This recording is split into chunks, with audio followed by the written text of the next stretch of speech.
Duse in the dark. BT. Jump on it, jump on it, jump on it. Jump on it, jump on it.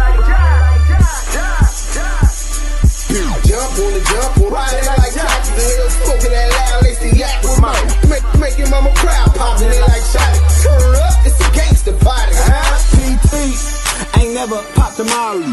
But if I ever catch Mac, I'ma pop a Holly. I don't even rob a cop the Harley. Blowing so much green, I shame Marley. Yeah, I push the line to its full limit. Hit the hole like 22, boy, I'm a young Emmett. Nothing go like snow, now that's a cold image. Still whistling, sending, knocking them white women. Only reason I do it to avenge Emmett. To the day they go before anything box me out. Knowing me, it don't matter, I simply change my route. On my hobby. Where's? Welcome to the Damu Kiwe Conversation. Home of the West Coast. See that big old W covering up the globe? The voice of the culture. It's Duse Sims the Don. We right back at it just like a crack at it. Hey, listen, bro. We really finna get deep into some content today.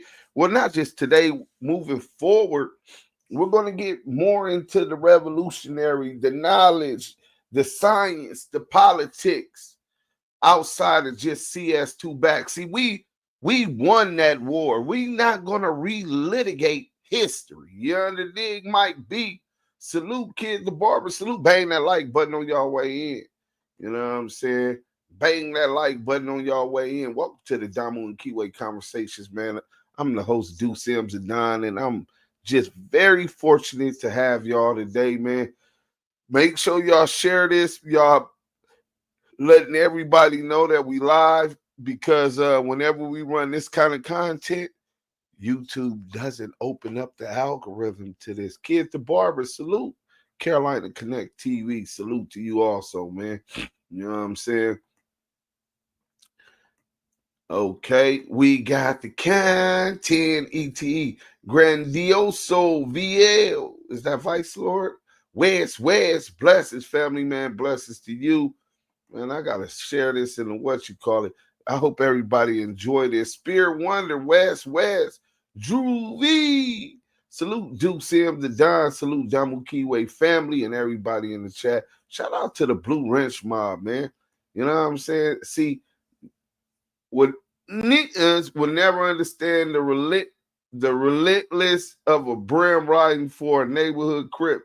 Man, I respect that out of you, do Sim, for real, mad love, bro. Yeah, they won't never respect it, and I don't do it for them. I do it because I'm just a loyal brother like that. I'm a tourist. You see them bull horns? You know what I'm saying? So when somebody show me that loyalty, it's very hard, sometimes to a fault, for me to turn against them. You know what I'm saying? And they got to really do some scandalous official stack city scope. Salute. They got to really do some scandalous things for me to turn against them, especially at this stage in my life, especially over some gang-related BS, man. I'm kind of like, I've been elevated past a modern thug, you know what I'm saying, a local gang banger, you know what I'm saying. That was like the first stage, bro. You know what I'm saying? Always slap that like button on my way in, like TD slap wax dome. Facts. Drew V, salute, bro. Salute. Let me share this in the Discord and all of that, man. And I hope that y'all sharing it. I'll be sharing it as we get into this, but let's start it off like this. Matter of fact, we could get right into the content. So, from Elvis to Trap Lord Ross, the long history of exploiting black music, man. This is what we're gonna get into, and I'm gonna take y'all through history, and we're gonna get into some real deep stuff. Trap Lord Ross, man. I mean, he gotta be MI6 or CIA or something, bro. You know what I'm saying? Bang that like button. We gonna fry him today. He got the right one. You know what I'm saying? Let's go right here. Let's start here, bro. You know what I'm saying? Let's start right here, man. from seeing my thing. I'm gonna be honest. I ain't gonna lie. I still was asking was you the police, even when this nigga asked me. He's like, I think he the feds for real, bro. The feds. I'm like, bro. I just asked that when I just seen you the first time at the bowling alley. Like when once the shit was over, I'm like, bro, you sure you don't think he the police? Damn. So he like, nah, bro. I just think he does it because this why I say that, bro. You got shit Rich that if you had to been watching. It's people that don't even be in front of our camera, and you had their tweets and shit like that. Yeah. So I'm like, you had to been doing some type of research, like since the first when I came out when I was a shorty or Welch World first got created, you had to been keeping track of that. Or I just felt like you helped to get some help with getting it put together. I ain't gonna lie, I thought your ass was the Fed. But you thought he had Fed help. I thought your ass was I don't know. I still be kind of wondering. I don't know. No, but I'm gonna keep it 100 with you. I'm being honest. I still be wondering because I don't know shit. You from the UK, some motherfucker way. You could be a UK Fed or something. From seeing my thing. Yeah, he acting as if that's out of the realms of possibilities, right? You know what I'm saying? So this is what's going on. And then here goes another one. Let's see if we can show y'all this. Bang that like button, man. The people's coming in. They coming in slow. You know what I'm saying? So there you got the youngster already saying that he thought Trap Lord Ross, this UK dude, was a Fed. Just how he moving. When somebody show you their face, you gotta believe that's who they is, bro. Let's go. So people calling me the Feds. Apparently now I am the Fed. Apparently the Feds are literally. Apparently I'm a rung above the Feds now. All right, I can't believe what I'm seeing, people. I've just gone online. I've gone on the timeline, and I've seen Remo from No Jumper has posted a clip that's apparently from the actual news saying that the Feds or the cops or whoever's operating the police operations in Jacksonville looking into the murder of Fulio have created a matrix listing exactly who is involved in the murder of Fulio and the adjacent gangs. And arrival of the ATK and 1200 gang in Jacksonville. I've had a look at this. The Feds have not come up with this. That's my matrix from the Jacksonville video. That's mine. That's actually, I made that. I made that myself. Some members of this group have been known to represent under the S4C, Team Michi, Bevel 5 or B5, Lil Popper, Greenlight, Lil Leaky, and Suge. So that's the ATK crew. So people calling me the Feds. Apparently now I am the Fed. Apparently the Feds are literally. So at the expense of federal RICOs, when one of the elements is to identify them with a so-called gang, and I say so-called gang because that was the label that they utilized to criminalize black people coming together in larger than group of three, right? I remember being a kid walking up Vermont with Booger and Shine, rest in peace, Brimbone, right? And we going to go play basketball at the church on 36 in Vermont or USC, whichever one. We always go play basketball at the different places, the gyms or whatever. And the police pull us over. We was like 10, 11 years old. We weren't no gang members or nothing, you know. And they was like, why is y'all stopping us for? You know what I'm saying? What the F is y'all stopping us for? They like, because it's three of y'all. If anytime there's three or more people walking together, that's a gang.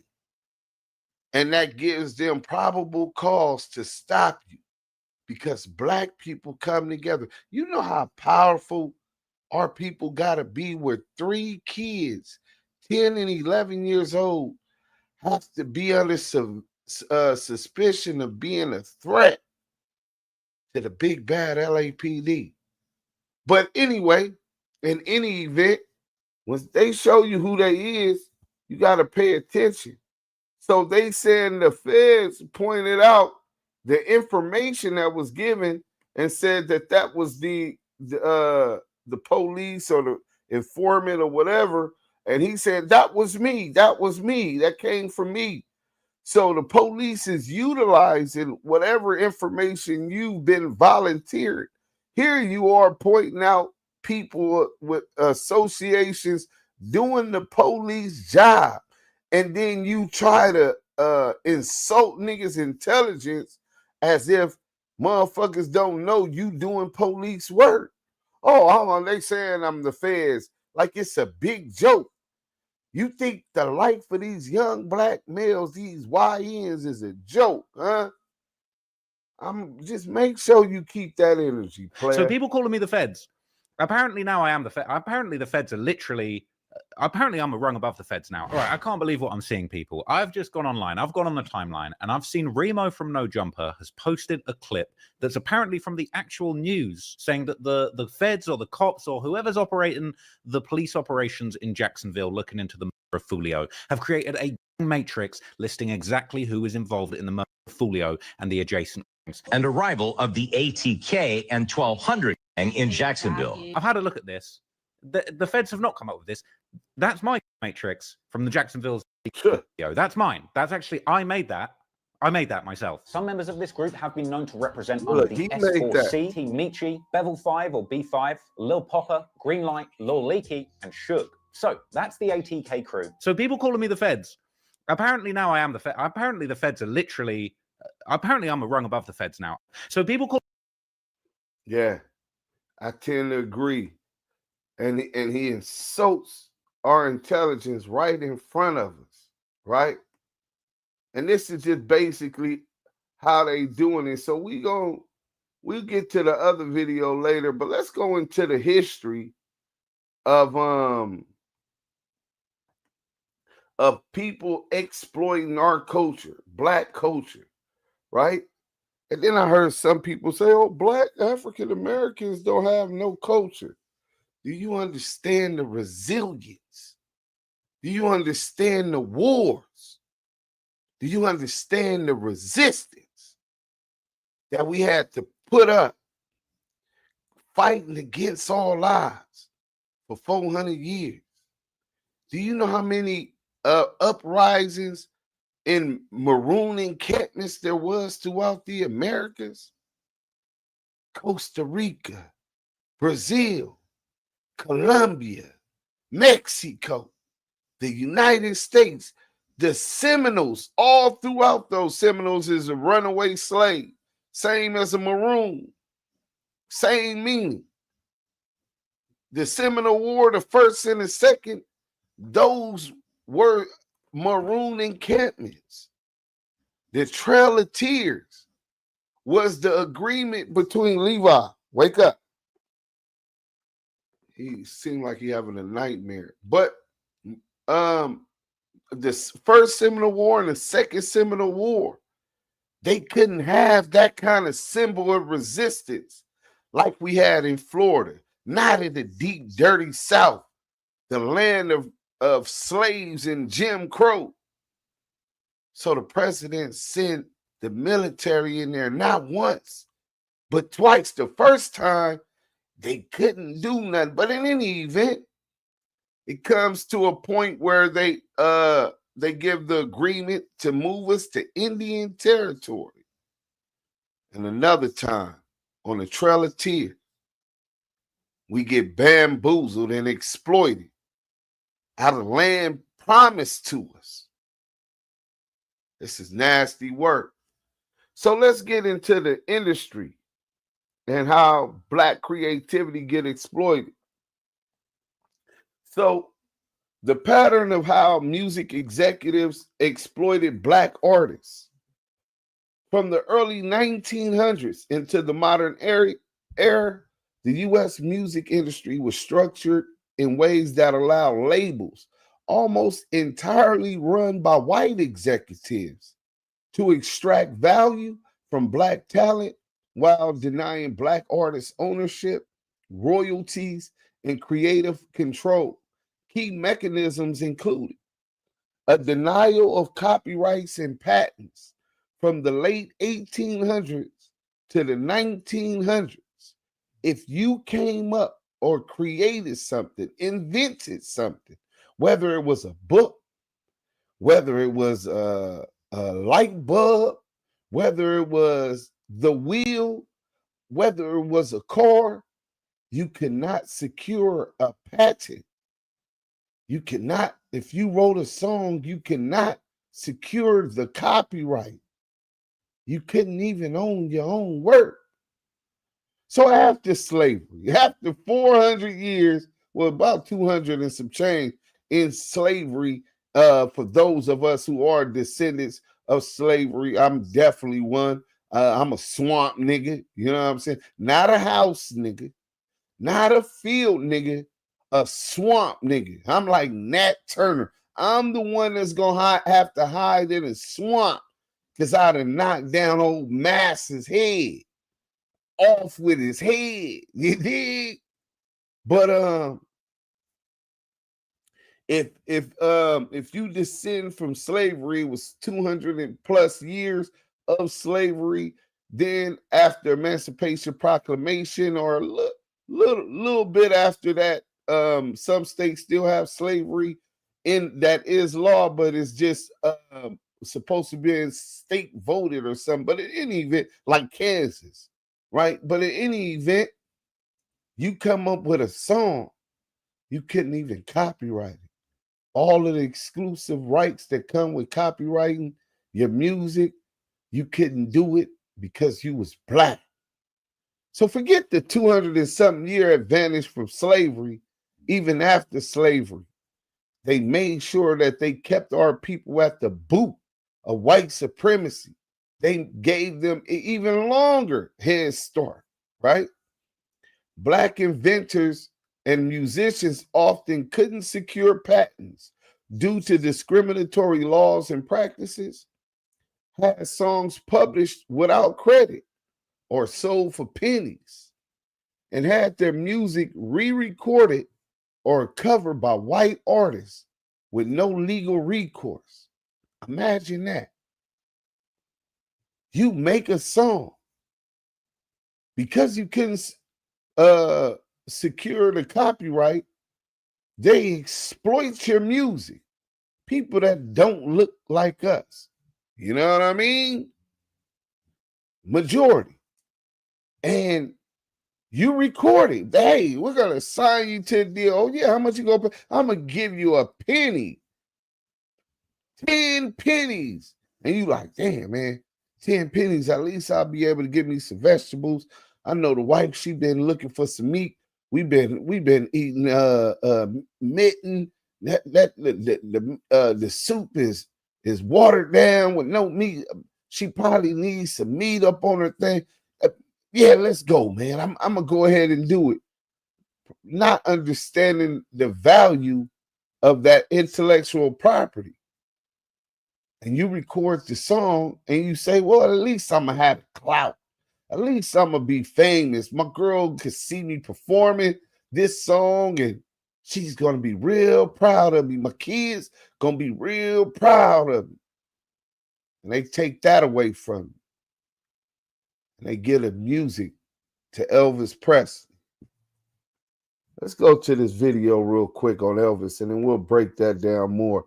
Bang that like button, man. You know what I'm saying? This is some nasty work, bro. Hey, man, I love y'all. Black people, y'all are so powerful.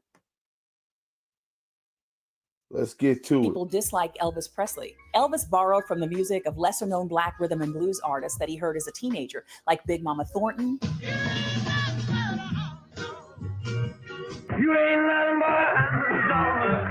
and Big Joe Turner. I did shake, rattle, and roll. Shake, rattle, and roll. Shake, rattle, and roll. When white artists cover the music of lesser-known black artists, there's always the danger of being accused of cultural appropriation. The blues music that Elvis and a lot of other rock and rollers borrowed from was created and performed by black artists who were relegated to a genre that was known as race music. In the early part of the 20th century, this was how the powers that be classified black music that was deemed to be unsuitable to be played on mostly white mainstream radio. These black artists never got the chance to be heard by larger audiences and earn the kind of money that Elvis and other artists who copied them did. But was Elvis an avowed racist who claimed to have invented rock and roll? Actually, no. Elvis was quoted in a 1957 article in Jet magazine as saying he didn't invent rock and roll and nobody could sing the music like black people. Whenever anyone called him the king of rock and roll in his presence, he shunned the title. But a rumor began circulating in 1957 that he said, quote, "The only thing Negroes can do for me is buy my records and shine my shoes." The only problem is, He never said that. A popular black publication, Jet Magazine, attempted to verify the validity of this rumor at the time, but they never could. He supposedly made the statement on Edward R. Murrow's person-to-person program, but he never even appeared on that show. Those who knew him said that this would have been completely out of character for him, but the rumor persisted and hounded him for the rest of his life. B.B. King, Little Richard, Jackie Wilson, James Brown, and Muhammad Ali all expressed their admiration for him, not only as an artist, but as a human being. As to the issue of cultural appropriation, it's probably a fair accusation. Black people have been historically under-celebrated and under-acknowledged for the contributions that they've made to popular music. Many black innovators died in relative obscurity, while Elvis was dubbed the king of rock and roll. Would that crown have been better placed on the heads of rock music's true originators like Little Richard, Ruth Brown, Fats Domino, Chuck Berry, Ike? Hey, we got a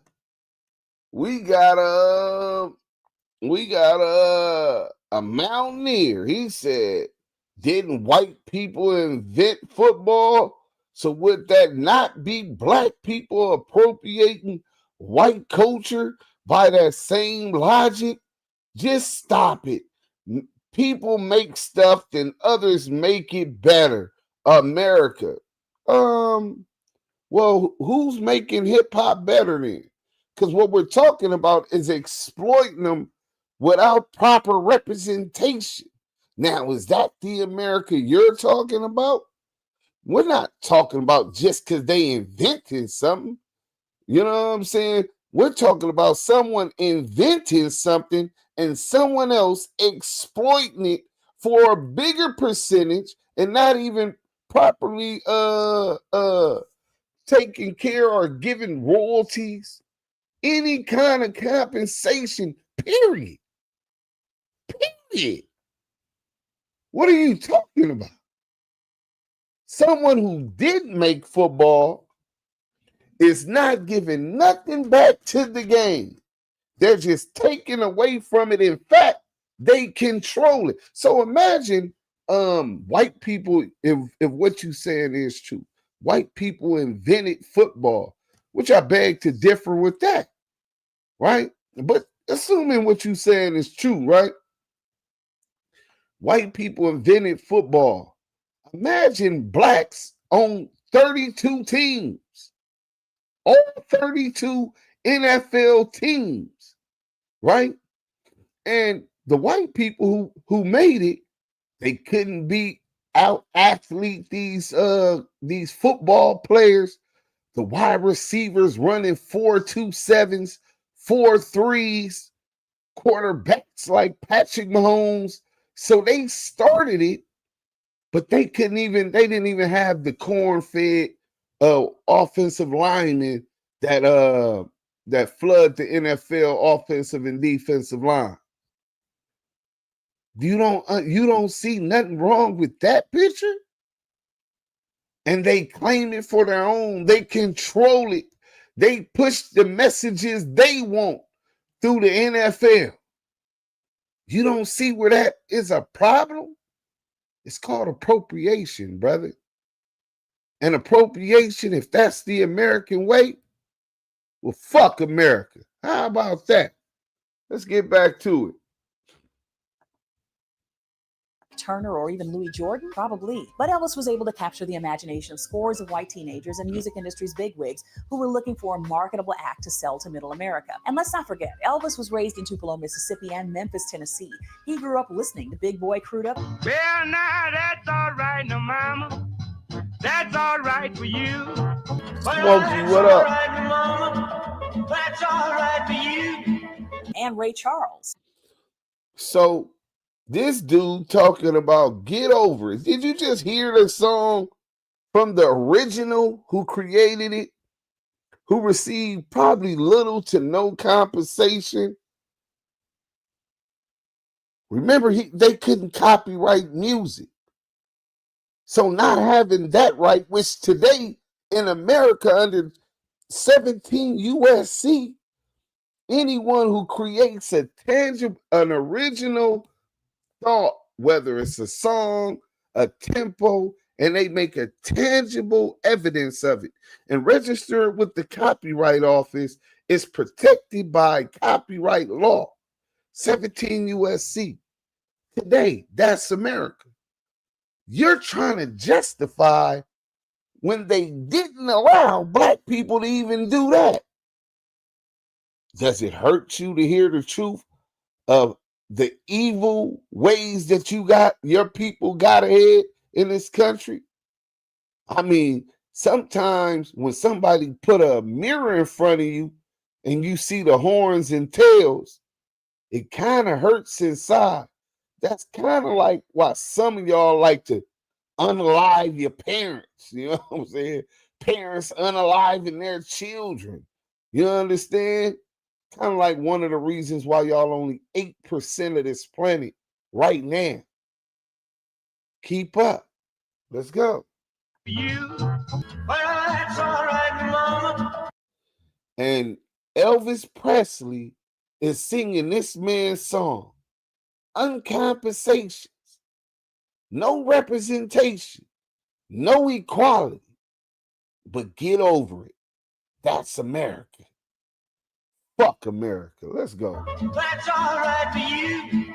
And Ray Charles. I got a woman, I got a woman, way across town.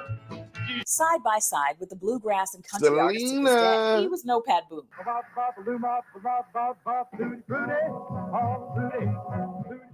My name is Dara Tucker, and I put out an album this year of social justice music called Dreams of Waking.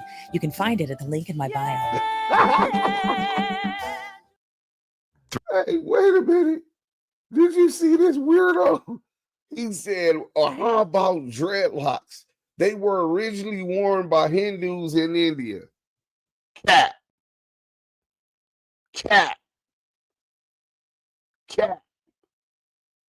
We could go back to 1800 BC and you will be able to see the dreadlocks worn by an ancient Kemet in statues of pharaohs.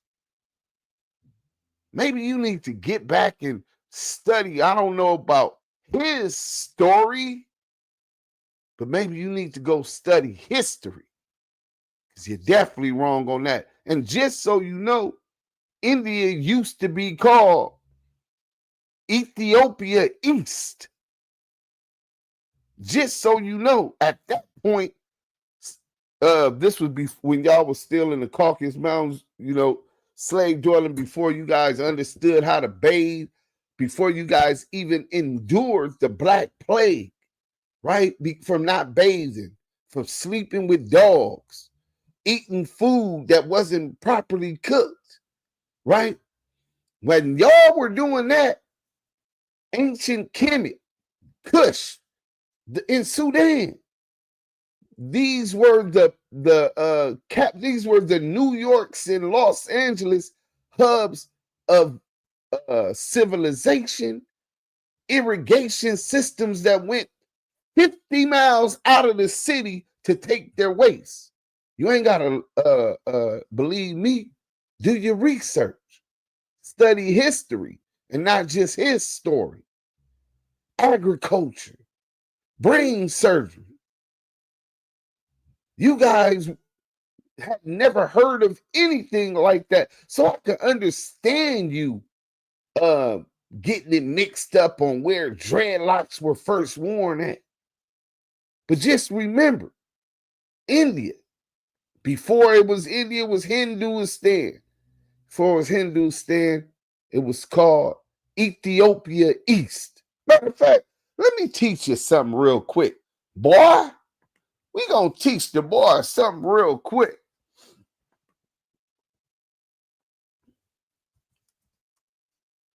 Let's see. Give me a bear minute.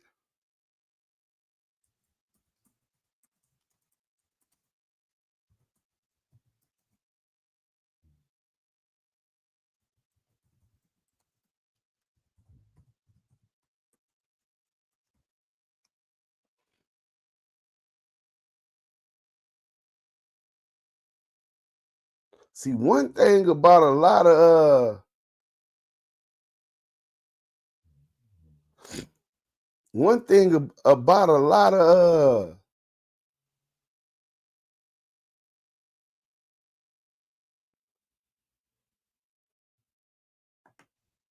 One thing about a lot of mountaineers, they think that, especially in the Americas, they think that our people should only be at the boot of white supremacy.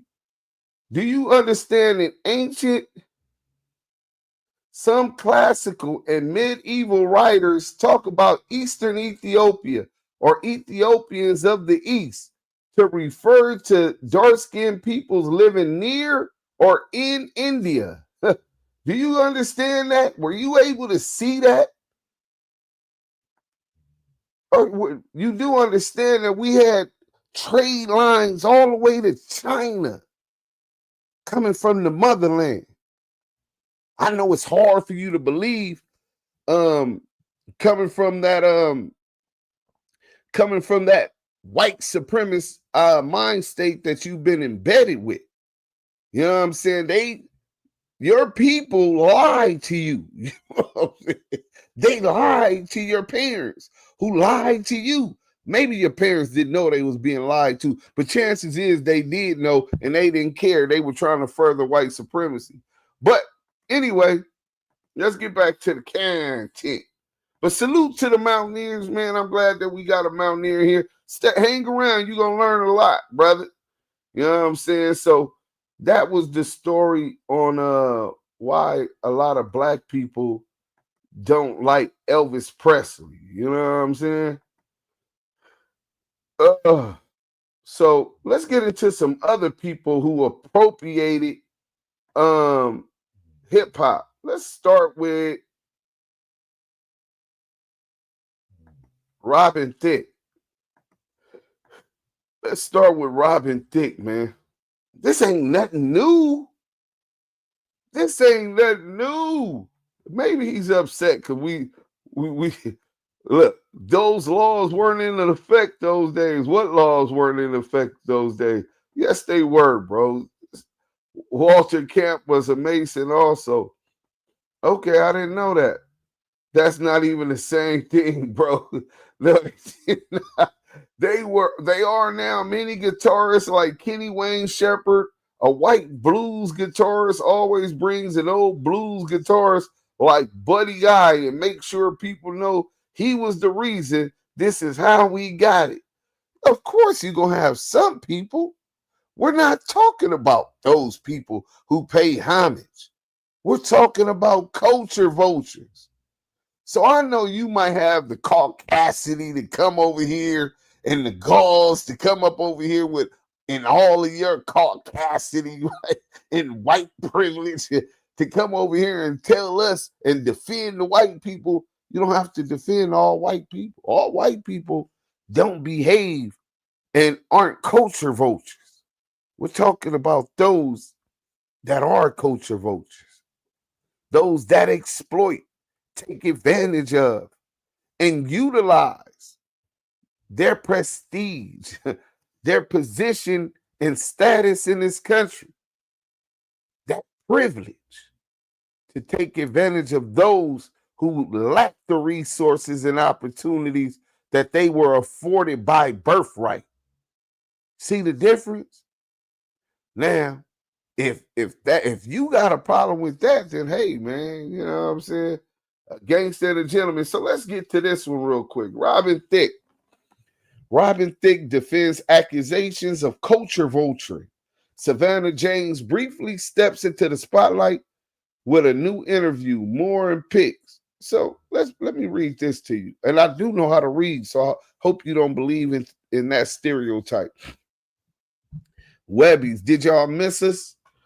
Well, don't despair. We got some social heat for y'all. Robin Thicke spoke of his love of black culture on the We in Miami podcast.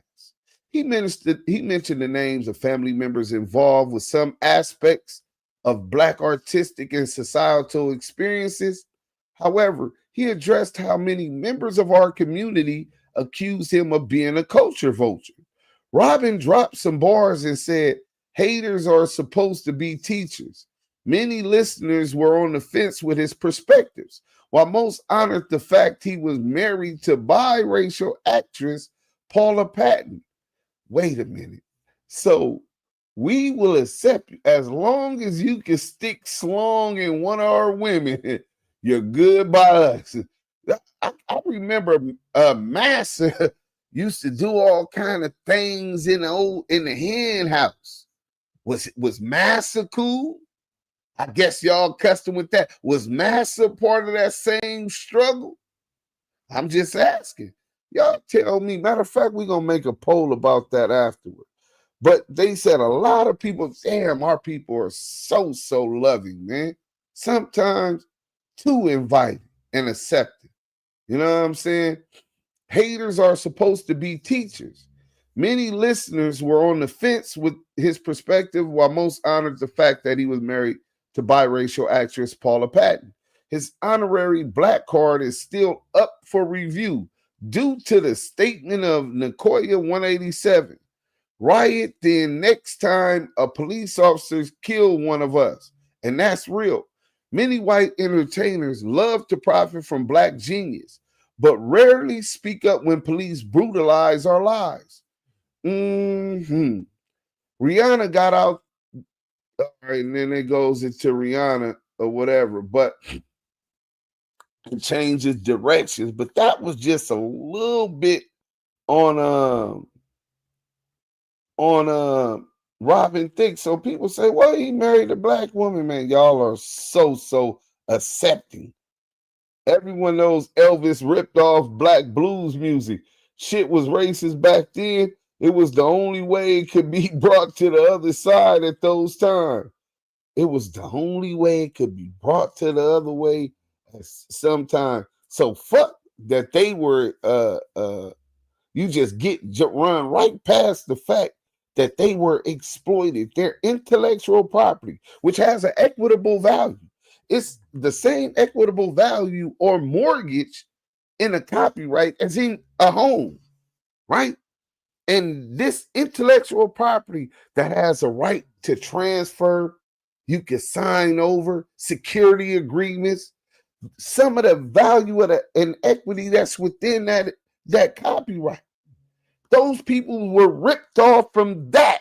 The benefit of that, which was resources, economic resources, and it takes money to make money. So by them being ripped off, and you're talking about, well, the only way to get it through was through white people. Get it through the white. Who gives a fuck about them white people getting to hear this music? If we're not benefiting it financially, but the white people are, they're partying to it, they're making money off of it, they're able to accumulate wealth off of it and pass that wealth on to the next generation. You just jump right past that part, right? Like, oh, that's just the way it is. It was wrong. You're right. And we're talking about the effects. Looking back from now, his great grandchildren should be owning the masters to Elvis Presley's catalog. Any song that was written by him that was stolen. I mean, I seen intellectual property paintings, right? I seen paintings that were owned by Jewish people that were stolen in World War II or World War I. Don't quote me on which one they were stolen from, tracked down and found, and they got to return that intellectual property, that painting, because they were able to prove that it was created and owned by their family member in Germany. Why it's not the same when it comes to that? Why is it brushed right over the fact of what, oh, that happened, so what? Move. That was the only way you guys got to shine. The white people got to listen to your music. Okay, I don't just make music for people to enjoy it. I make music because I'm trying to make generational wealth to pass on to my seed and my seed. So, I mean, maybe that's where the conflict's coming in. You're in your privilege. You've recognized the wrong and just bypassed it and jumped to, oh, well, whatever, waved it off. It was the only way that people would have heard it. Because white people know I could sing that motherfucker in my shower if that's what I decide to do, if I'm the one that created that intellectual property. Imagine me make this microphone right here, right? And I'm people say, well, nobody's going to be able to use your microphone and this and this and that. So you're not making any money. We're gonna make sure all of the white people get to use it, but you won't make $1. Well, fuck them. You can't tell me what to sell this microphone for. You know what I'm saying? I created it. I put the value on it, and we'll see what it does on the open market. That's the American way. You were just talking about good old America earlier. Now it seems like you got an issue with them being deprived of the American way. I mean, you don't have an issue with them being deprived of the American way. You see the hypocrisy? You know what I'm saying? Good content. Frank Nitty, salute, bro. Y'all make sure y'all bang that like button on your way in. Southern Force, what up? Let me send this down there to you. I didn't even see you, bro. I was really trying to break this down, hoping that the Mountaineer could catch on. There were definitely some that stole songs off some because they could, but bad things happen. and for my people, they tend to come from your people. You know what I'm saying? But bad things happen. Just run that off like that. This shit is crazy, bro. You see, the caucasity, bro. They say that Polo Ken said Trap Lord Ross is the feds. All right, Rooster World, then have your ass on the road chasing your money. Damn, you cooking tonight. This is what we do. Comedian Terrell, salute. Kings Gambino, salute. They invented football but kept ownership. Knock it off, whoever that is. Right, motherfuckers talking that shit, just don't understand and probably never will. That's a troll, bro. Don't focus on that sucker called Cassidy. I'm still in that. Yeah, the audacity and caucasity. He came over here, but he's insensitive. I mean, can't nobody wear our chucks. You know what I'm saying? Can't nobody walk a mile in our chucks, bro. That's why we are who we are. You know what I'm saying? Let's go to Robin Thicke, right? Let's go to Robin Thicke. You know what I'm saying?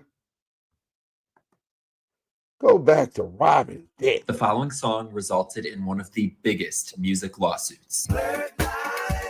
So in 2013, members of Marvin Gaye's family sued Robin Thicke and Pharrell Williams. They claimed that Blurred Lines was a ripoff of Marvin's 1977 song, Gotta Give It Up. And I'll play you guys the song. 2 years later, the Gaye family won the case, and the court ordered Robin and Pharrell to pay them $7 million, though this was eventually reduced to $5.3 million. Robin and Pharrell denied that they copied the song, so of course they appealed this. But the court still sided with the Gaye family, and they became $5.3 million richer. T.I. was also featured on the song, but luckily for him, he was off the hook because his verse was too short. Now I'm going to play both songs side by side, and I want you all to let me know what you think of this lawsuit. Everybody get up.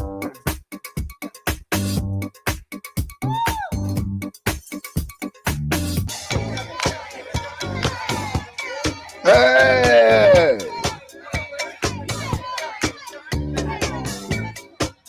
The following song resulted in one of the biggest music lawsuits. They say imitation is a form of flattery. But don't flatter my ego, flatter my pockets. You dig? So my boy all right, Slim Fat Dude, he said he just got the Ethiopian Bible. That's what's up. Well, let's go. Samson had dreads. Samson. In fact, the dreads was his superpower. But I guess he doesn't, up under his doctrines, he might not even believe in God. And even if he do, he might not believe and understand that book, the Bible, a lot of that took place and was about the people, the children of Israel in the hills and wilderness of North America today. Maybe he might not understand that translation, but that was one way to let you know about your dreads theory. You know what I'm saying? But let a person, black person or Hispanic, use a snippet of the Beach Boys or the Monkees or Elvis. They'll be suing you for everything you have, bro. Facts. You know what I'm saying? You got one more time, Kevin. Oh, yeah. Hey, Frank Nitty said proof. 1500 BC is the first evidence of dreadlocks in history. Google it.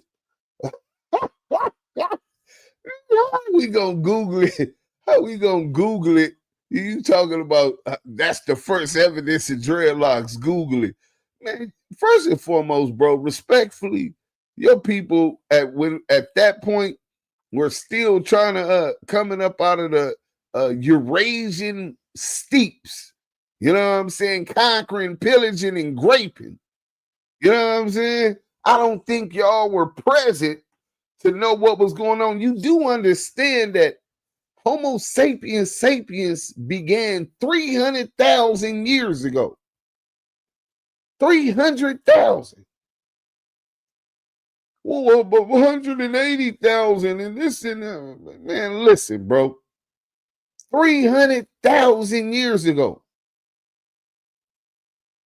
The beings that we are, the prototype.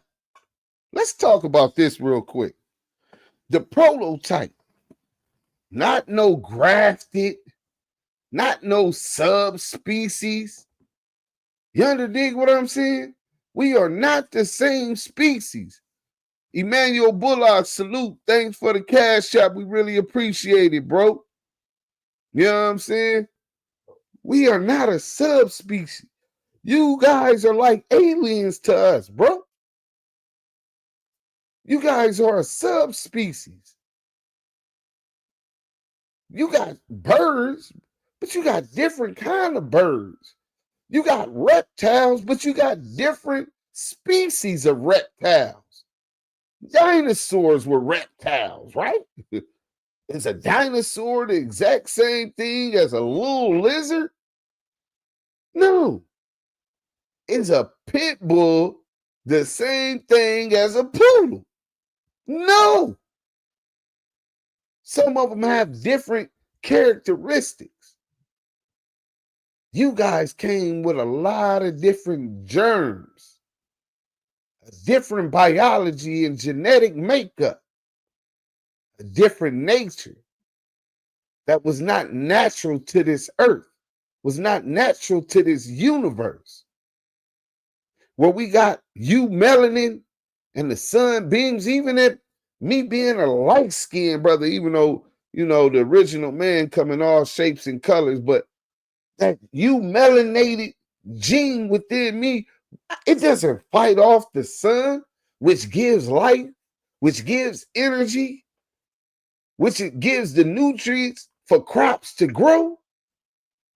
It absorbs it naturally. We don't fight nature because we are of the planets. We are of the universe. You and your people, on the other hand, not so much. So forgive me for the facts, but I'm unapologetically going to be truthful. What was that? 1500 BCE. Y'all wasn't in the mix yet, bro. Y'all was still just coming up out of y'all caves. Respectfully. So I don't think you got the experience. That's like you coming to tell me to Google something because ChatGPT told you something about the Fruittown Brims and when they started and who was the founder. You don't have the experience, neither does ChatGPT, or even the background to speak on such matters. Respectfully. Let's get back to this. So hills and caves. That's Esau the barbarian. Listen, man, it is what it is, man. You know what I'm saying? He lucky Scandalous ain't on here. You know what I'm saying? Scandalous would be eating his ass up. So hold on. First and foremost, I didn't even welcome the brother Southern Force. Welcome to the Damu Kiwe Conversations. How you doing today, brother? Salute, brother. What's good? Oh man, I felt proud, man. We got the Mountaineer up in here. The Atlantic Ocean was called the Ethiopian Ocean. Oh, that's a fact, bro. I think I posted that today. Yeah. If you go on Active Chucks on let me see, bro. I'm quite sure I posted it unless the post didn't go through because I was moving in traffic, messing with Maria. You know what I'm saying? Maria. You know what I'm saying? Y'all don't be talking bad about old Maria, man. Maria taking good care of me, man. I just ate some mole and chicken. You know what I'm saying? Y'all know I don't know how to cook. Oh, yeah. The ocean of Ethiopia. If you can't see it, go on Active Chucks to the post, and you'll be able to see it's several pictures on there, 4 pictures that I put up there of Ethiopian Ocean, which is today called the Atlantic Ocean. You know, Ethiopia, as the borders is drawn up today, but through colonization, you know, the Europeans and the Arabs, to a larger extent later on, they colonized Africa and split it up like a pizza. And they called it what they called it, how they called it, when they called it. You know what I'm saying? But those same boundaries, those are man-made. Those are made by Europeans who necessarily didn't go by what we went the guidelines did. At one point, they referred to most of the inner Africa, sub-Saharan Africa, as Ethiopia. You know what I'm saying? Or Ethiopians, because of the sunburnt people or the black people or whatever, what you call it. So right there, you got Robin Thicke comes out with one of the greatest artists of his time, Marvin Gaye. His genius, his ability to speak up on political issues, right? And stand against suppression, stand against exploitation, trying to unify, brother. There's far too many of you now. You know the dig? He come with a party joint. They essentially come with the exact same thing to bring out Robin Thicke. And because he's banging a mulatto, people were saying, well, he's cool because he's banging a mulatto. You know that Holly Berry, I wish I had that link. Holly Berry this week was talking about she feels so fucked up because she's paying spousal or child support or spousal support to her ex-husband or her baby daddy, and he called her the N-word with the hard R. This is how you feel, but he was banging her. I guess he's cool and accepted too. You understand? Nasty work. See, yeah, bro. I was just talking about how the slave master used to defile and take from girls, from women, and even from little boys. You understand what I'm saying? Yeah. To take their spirit, take their soul, right? And there was little to nothing that we could do. So if someone who's already afforded a nice position, a descendant of the plantation owner only about 80 years ago, well, it might have been a little more than 80. I think my great grandmother, it's been about at least 130 years, right? At least, right? Since she was on the Blair plantation in Newberry, South Carolina, right?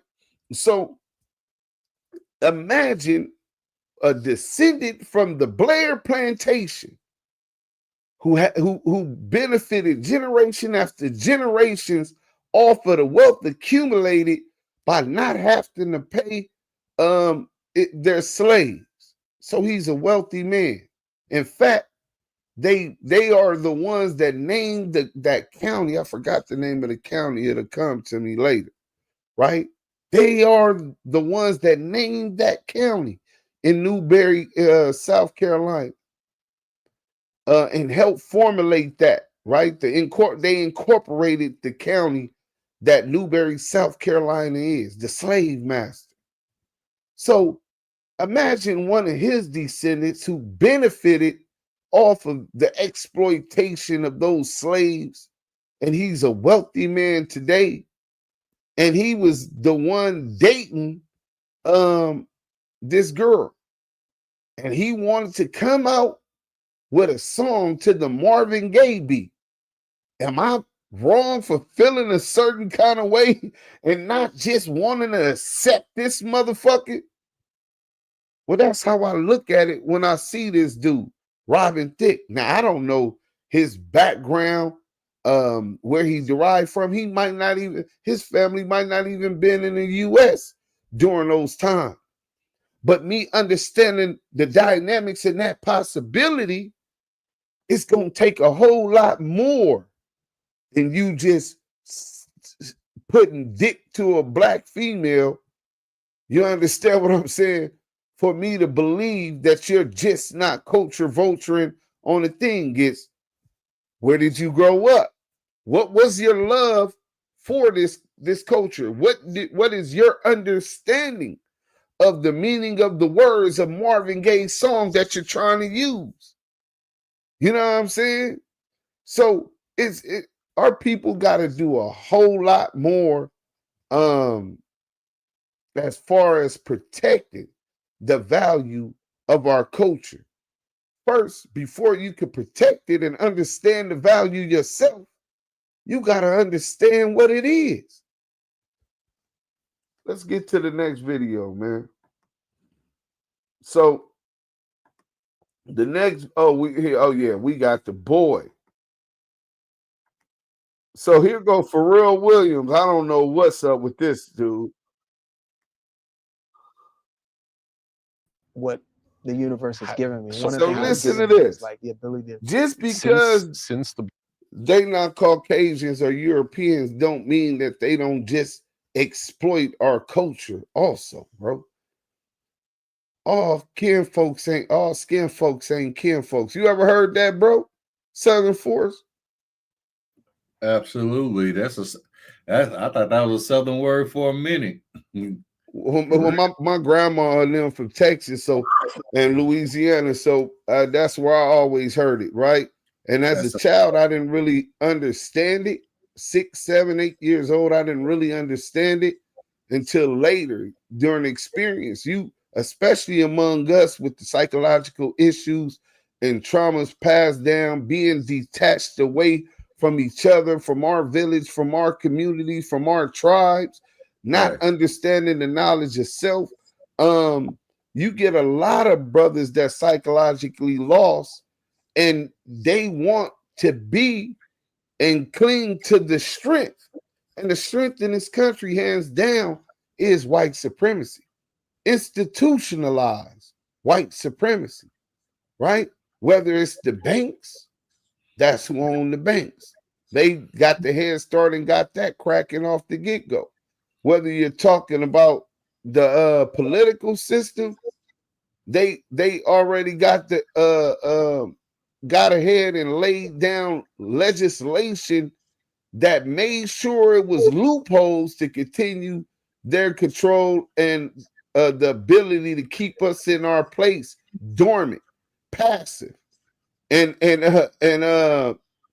passive to the government and their overreaches of power against the people in the United States, the original Americans in the United States, right?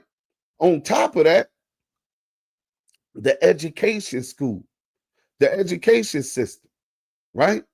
If what did Rockefeller say? He wanted to educate a workforce. That's a fact. You understand what I'm saying? So yes. they're only educating you so far because you got in a lot of their mind, you got a place, and that's under the boot of white supremacy. But back to all kin folks ain't skin folks. Pharrell Williams. Listen to this. After being found guilty for the biggest copyright infringement in recent history, this is what he said. Blurred lines issue. It's interesting. I wasn't even going to bring it up, but since you because we were talking about feeling, and I know that's I know that's what the universe has given me. One of the things it's given me is like the ability to make things. Doodles, what up? Reverse engineer a feeling and make a tangible item.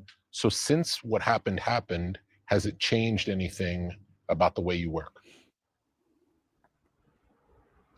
And your chords, your melody, and your words, none of them had anything to do. This is the only way I know how to make. Since the blurred lines issue, it's the only way that I know how to make. But since because we were talking about feeling, and I know that's I know that's what the universe has given me. One of the things it's given me is like the ability to make things, is to reverse engineer a feeling and make a reverse engineer a feeling. A feeling meaning basically stealing people's shit. Basically, he just put it. He just put shit. That's what we call in the South, putting shit in a pretty ass package and wrap it up in a bow. Nasty work, man. I can't believe that shit. Work. And I can't believe that he said it. I had to play it like 3 times. I'm like, wait a minute.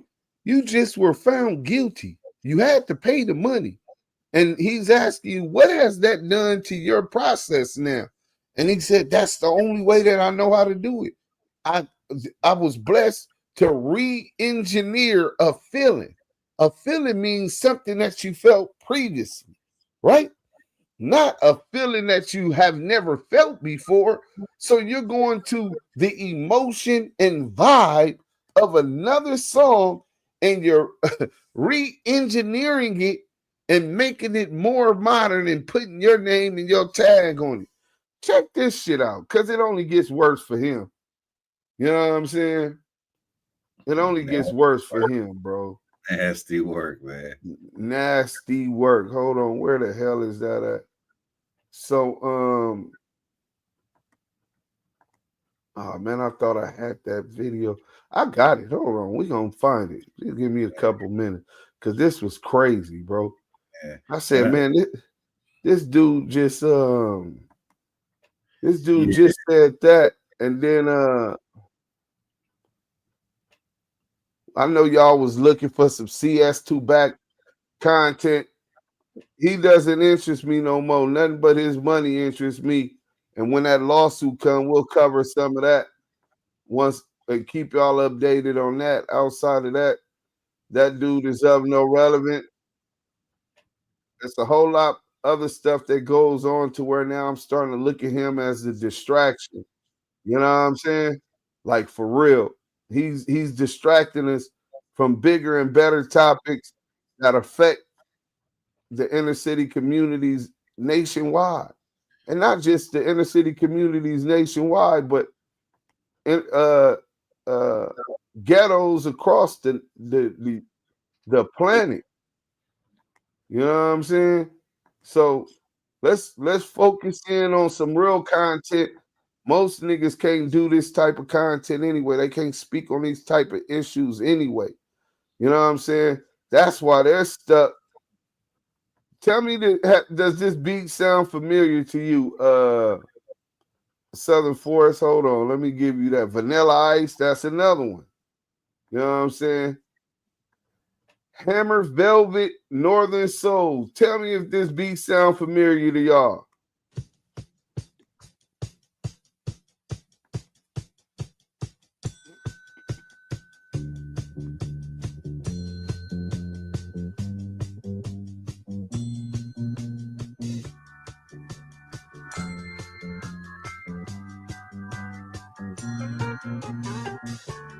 Slim Shady.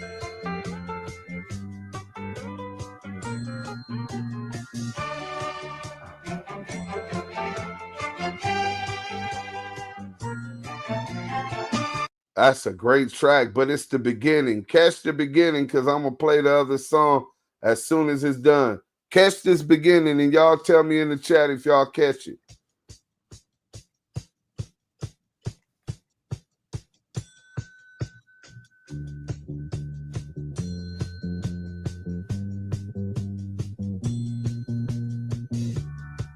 Y'all didn't catch it, huh? Let me see if my boy caught it. Southern Force, did you catch it, bro? Is that the that is Ice Baby? Nah, we gonna do it one more time because I'm finna play it after this, and I want to see what they say in the chat. Get interactive.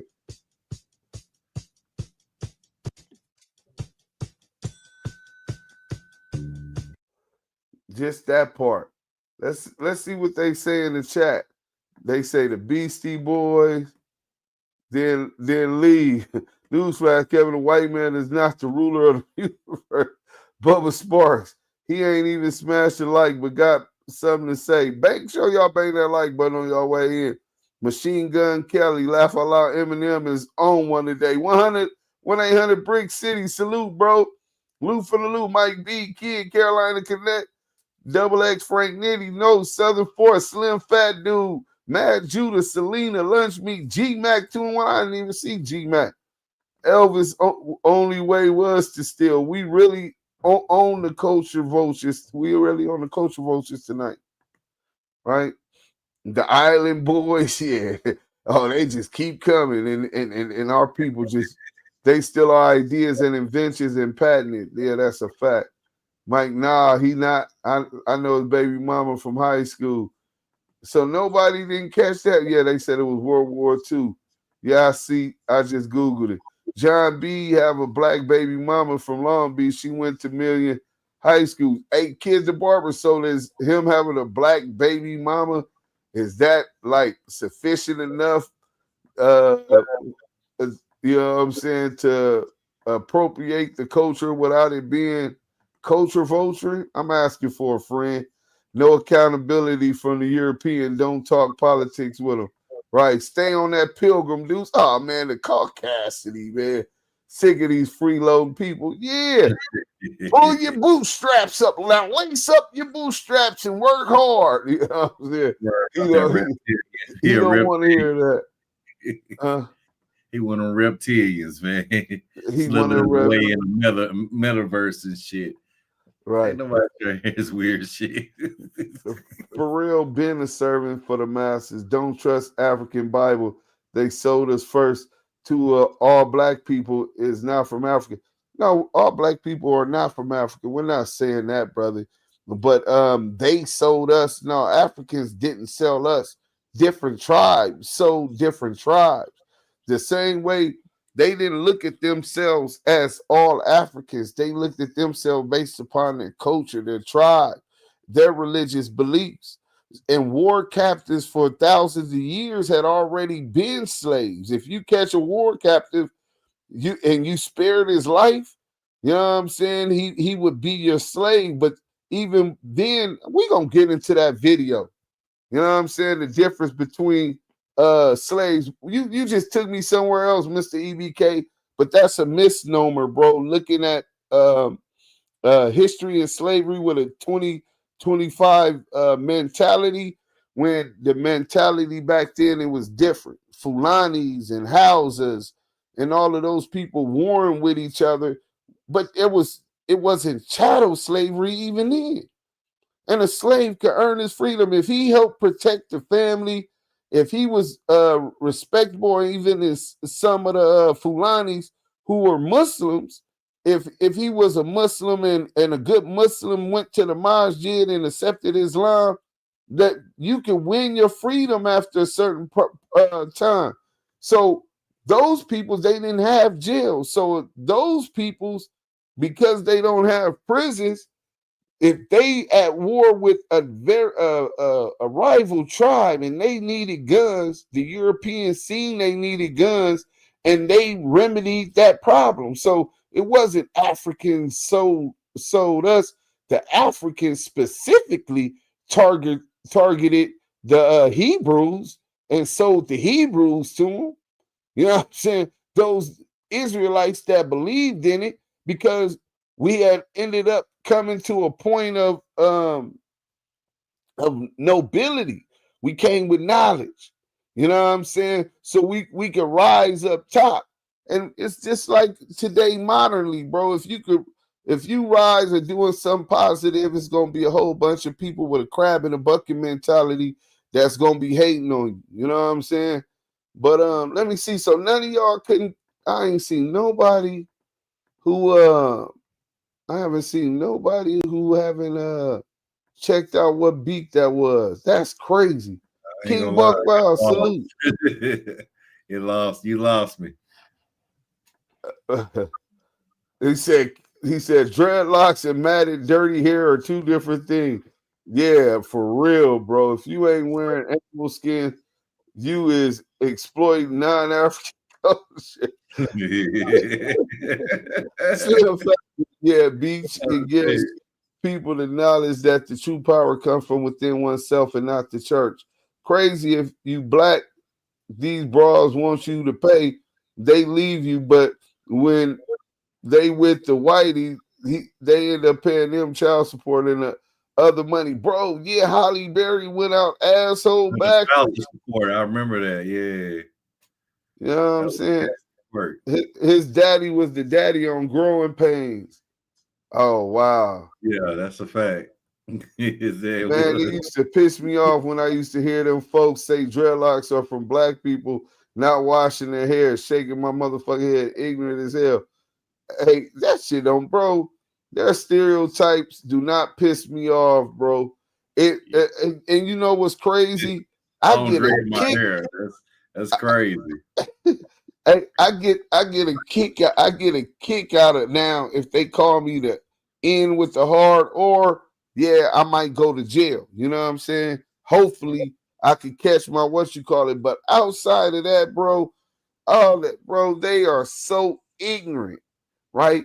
Because a majority of the Caucasians in this country are I think they're like 83% of them or 73% of them are on welfare. So the government keeps them fighting us because nobody wants to be at the bottom. You know what I'm saying? So it keeps them fighting us as we're the issue, we're the problem, right? Us, the Jews, the homosexuals, the leftists, we're all the problem of every white man in the United States. We're the reason they're miserable, etc., etc. That's why Trump plays on that, on those ignorant white supremacist ideals. He understands their nature. He understands that privilege that they have. He understands their caucasity, right? So they blame everything on us and don't realize that the government was designed to keep them fighting with us, designed to keep the poor whites in the same situation as us. You know what I'm saying? While the rich get richer. It's crazy. Right. So, it's an old extortion move. Somebody got to be the bad guy, right? It's the goddamn niggers.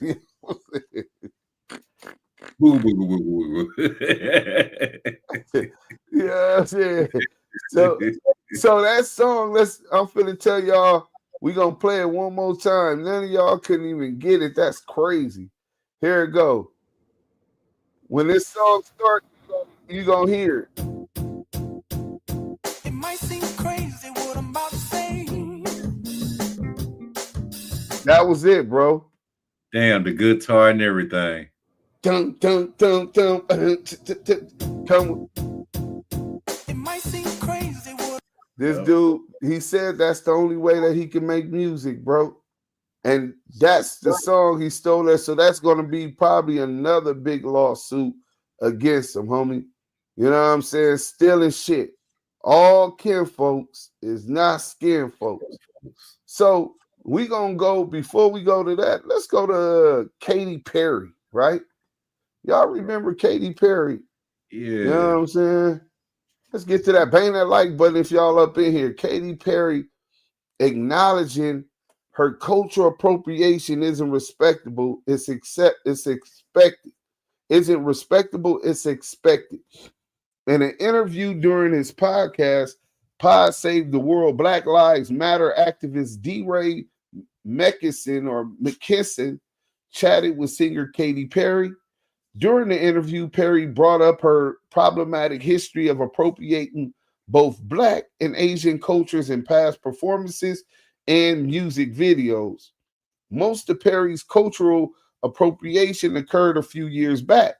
The most notable happening in 2013 during her American Music Awards performance, where she blatantly stole and westernized Japanese culture.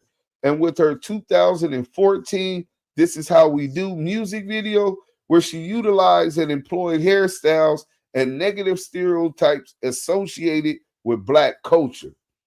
The public response to the interview generated mixed feelings. Some applauded Perry for acknowledging her past mistakes, while others heavily critiqued the singer for various reasons, with some being that she had ulterior motives for doing so due to the recent drop of her album, Witness.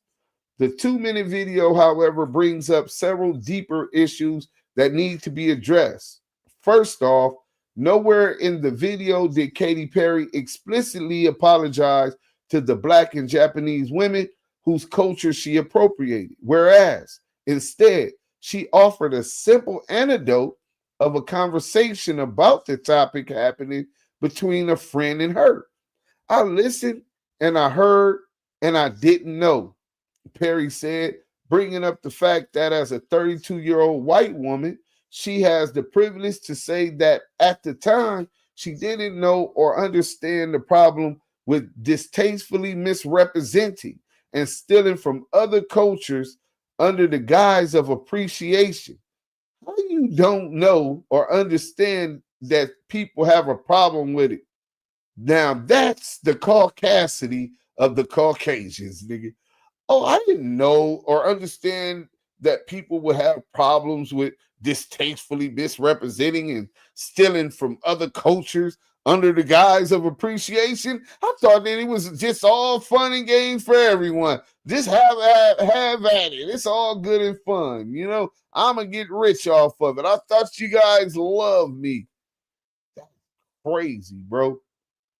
Offering up your lack of awareness as justification isn't a valid or sincere apology, Katy Perry, especially in a society where while white celebrities have the opportunity to wake up bright and early in the morning to pick and choose which culture they want to steal from today, Black girls and women are prevented from obtaining their education because their natural hair is unacceptable or they are discriminated against in the workplace.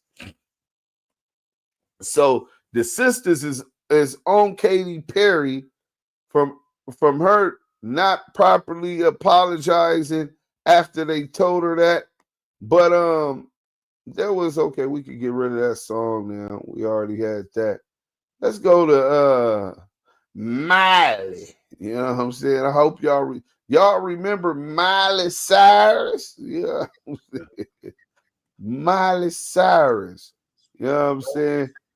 Miley Cyrus did a whole 180 Now, I wanted to give my 2 cents on this whole Miley Cyrus apologizes to hip hop topic because if you don't know, that's exactly what happened the other day. So, of course, let's not waste any time and let's start talking. First, really quickly, let me just refresh your memory. There was a time a couple years ago when Miley Cyrus was actually in hip hop. You might remember that she dropped an entire album that was very much hip hop inspired. There were a lot of rap collaborations Mike on that Will specific made it, project, right? and it was also co-produced by a hip hop producer, which is Mike Will made it. One of her biggest songs to date, which is We Can't Stop, that was also on this album, was also produced by Mike Will made it. You might also remember that song called 23 featuring Miley, Wiz Khalifa, and Juicy J.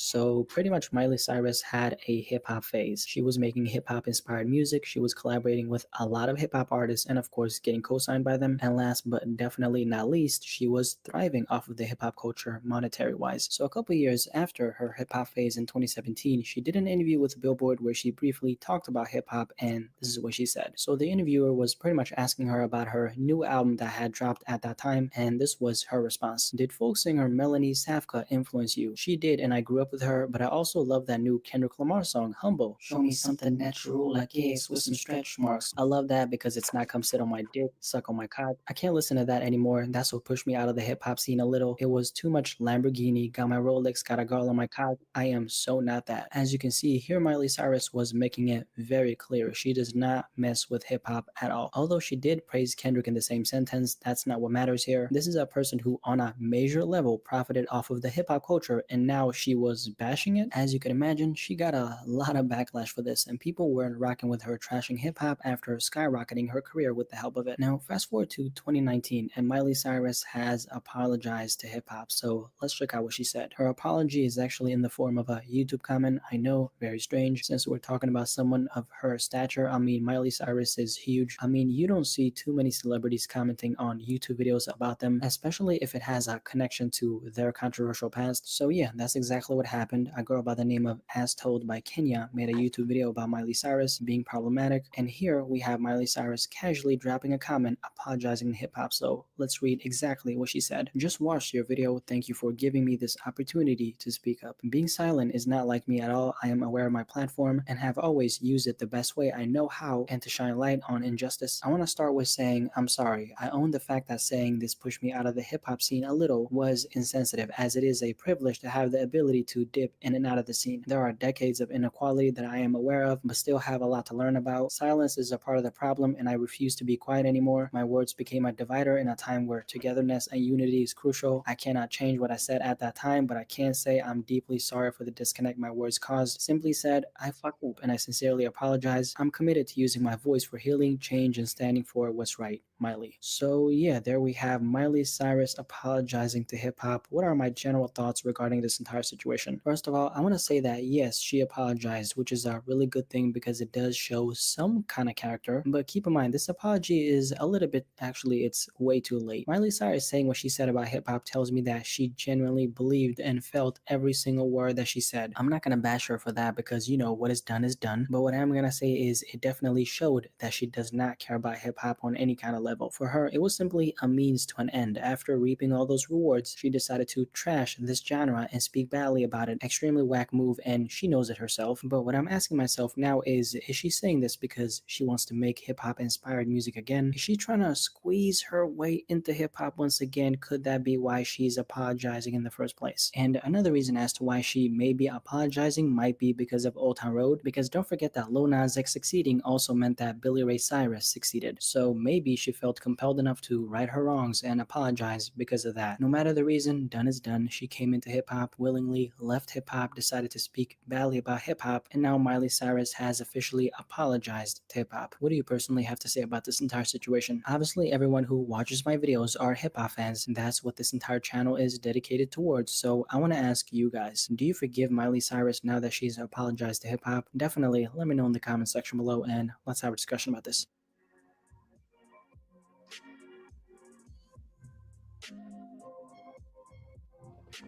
Bang that like button, man. We finna get into some real deep shit too, man. So I hope y'all into it. But first, we ain't finished with the Mountaineer trap lore fed. Let's get to this real quick, and then we're gonna get into something a little bit more deep. We always gonna try to bring something, drop some jewels, man. We here to constructively build with our people. We ain't finna be up in here talking about bullshit all the time. We gonna flame some motherfuckers up. You best believe we gonna have. There's a time for war. There's a time for peace. There's a time to heal, and it's a time to kill. But right now, we building, man. We healing. Let's get to this real quick. Trap Lord I have to be honest about this episode. Chronic was literally the best person on here, and there's a reason for that, because he wouldn't stray away from asking Trap Ross the questions that we really wanted to know, because Chronic has basically done his research. No matter what he said throughout this thing, he knows enough about Trap Ross where he really just doesn't like him. And I get it. I really do understand it. And it's not because he's got all of these followers. It's the message that he tries to put forward. Now, my belief actually is that Trap Ross really is a Fed, and he will talk about what he does and the research he does to make up his documentaries. And if this doesn't sound like police work, then you lot can just, you know, switch this off and change it, because at the end of the day, this is exactly what the Feds would be doing. Did you say, wait, bro, did you say who done it? I basically said the rumor of the person that was on the songs talking about we did that, and then that allegedly two of them had fled to, I think, Ghana or Nigeria or something, and then one of them was still about on another case. I could say who, but like, you know what I mean? So when Lauryn Hill says, I don't mind, my music's not for white people, I don't want them to buy my music, she's cancelled. This is why. This is why. Big up Lauryn Hill. Big up Lauryn Hill. Understand it. We're not the same, and you're going to start doing other stuff that you're not doing in your community. It's mad. But I feel like if you watch one of my docs to the end, if you're a young guy in that life, the message you're going to get from that is don't be involved, don't snitch on yourself, don't go down that path. I feel like people say you glamorize it. I don't think I glamorize it. I think by the end of the story, you're going to realize that this is not a path that you should follow, and I'm discouraging people from going down that path. Now, Trap Ross. Bro, do you see how he tried to deflect and change the conversation to what he wanted? People said that I glorify it. Nobody is talking about you glorifying. He tried to absorb the glorifying that came from his own mind and narrative and focus his attention on that to deflect. He was fast talk. That nigga was like a white CS2 back right there. That nigga deflected all of that and went to talking about, man, if you don't answer the question, but watch the brother on the far left. Now, mind y'all, these are some brothers in the UK, and this is where he's from, bro. These peoples have better knowledge and understanding about where he came from, what he got going on, and his whole get down. Pay attention. You always gonna have an old house nigga, a sambo, that's always trying to give them the benefit of the doubt. So accepting, man. Y'all peoples is real. Gotta love our people, man. But y'all be too accepting, man. Y'all be too motherfucking nice with other motherfuckers, but always want to turn that negative energy on your own. We got to work on that, man. We got it. Blacks, we got to do better, man. Has some really smart answers. Like, what he's trying to say is actually just really not true. He does glamorize it. And if you don't believe me, go and watch some of his docs or go and watch them and tell me. Yeah, he might talk about what they done, but he'll always mention the fact of how powerful it made them, how it made them feared, how it made them scared. So if someone's really living that life, they're just going to think, this is how I can do this. This is how I can do that. Like, this is how I can get away or rise myself to the top and become a bad boy or just become a top gangster. And this is what Trap Ross is trying to miss out. But you know, the RTM cast, like I said, especially Chronic, isn't trying to hear this nonsense. I know you get what I mean. I know you probably believe that, or you probably tell yourself that, but from what I've seen, that's definitely not how it comes. Just singing along. But the music glorifies it. I don't. That's the way I see it. Watching the whole thing to music that glorifies that and sing along to it as well. Yeah, I do. Of course. So then, what you? It's just hard. It's singers. Frank, can you please give me your opinion on what I was saying about what I didn't like about what I was getting onto I was going to talk about the Broad Day situation because I reported on that situation. It was an ongoing thing, and I left a lot of things out in that video that I'd heard and that I found out. I'm not going to confirm because it's an ongoing madness. You know what I mean? And you know what? And would you do that, Trap Lord? I leave stuff out. I do leave some stuff out. That's what I'm saying. Look I at the do difference. leave some stuff Yeah, out. come on. They talking about it's an open matter. This is our community, so we always are mindful of that because we come from that. He doesn't come from that, and he doesn't give a fuck. Who cares if another nigga go to jail? If I can figure it out, the cop should have figured it out, and I'm going to get paid off of it. Fuck them black motherfuckers. Fuck their community. That's essentially what his actions are demonstrating. And this dude, he definitely voiced his concerns, but look how happy he is to be up here with this mountaineer, right? And then watch how these dudes, just pay attention and tell me if you see the same thing. I'm just saying, I'm calling respect what it is. If I'm saying that's his way of thinking as a black man, and I'm telling him, just say, bro, he's not going to America, you know. It's not shit. He don't give a shit. But he gave a shit. Now, I think Young Spray is wrong when he said that, to be honest with you. I don't think it's his thinking because he's a black man. I just think it's Tanks' thinking because he's not as big as Trapper Ross. Because I honestly think if Tanks had a bigger platform, and I'm not saying he doesn't, but I'm saying in comparison to what Trapper Ross has and what Tanks has, it's not even comparable. But I honestly think if Tanks had a bigger platform, he would have a lot more to say. No, but there's madness I find out that I don't put out there. My thing is, it's like I need a few pieces of evidence to feel like I can say something. I'm not just going on a Reddit comment. I'm going, okay, Smirk, he's got a lyric, then there's legal paperwork, he's not in the state. Then there's social media. He's not in the state. Okay, you know what I mean? Two things. I asked you before I was interrupted. Where do you draw the line? Look, yeah, doesn't check matter. Interrupt. No, he's getting mad. He's getting mad. With me? Oh. Look. So the first time he asked him, where do he draw the line? And he said, well, you know, I do keep some stuff out and those dudes interrupted. This is when niggas become part of the enemy's plan. This is Beast and this is CEO Reek, bro. And the host is let me see who's over there, Dix Ebony. Right? This is exactly what goes on. To steer away from him being held accountable and having to answer the question, these niggas don't even understand the stage, bro, or what's going on. These niggas is so caught up in trying to clout chase. Listen to this brother question again, and look how they break it down, bro. Two things. I asked you before I was interrupted. Where do you draw the line? You interrupted you. Yeah, doesn't matter. Interrupt. No, he's getting mad. He's getting mad. With me? Oh. Look, both of them dudes talking, they trying to laugh it off, bro. The man's having a conversation of substance. You niggas is goofies. Niggas don't even understand the landscape. What I'm saying is, I did ask you before, and I was interrupted. I'm just stating a fact, and that question still remains. Where do you draw the line in reporting and potentially? There's no line. Stop answering. When it's visibly getting frustrated because. Bro, did you hear this house nigga, Sambo ass nigga? He answered that already. No, he didn't, you dumbass nigga. And why is you trying to let him off the hook? Is he working with the motherfucking MI6? Or CIA or whoever the fuck Trap Lord Ross working with? This shit is crazy. No one's actually letting him finish what he needs to say. It was you waiting on no one to go viral. It's coming, you know.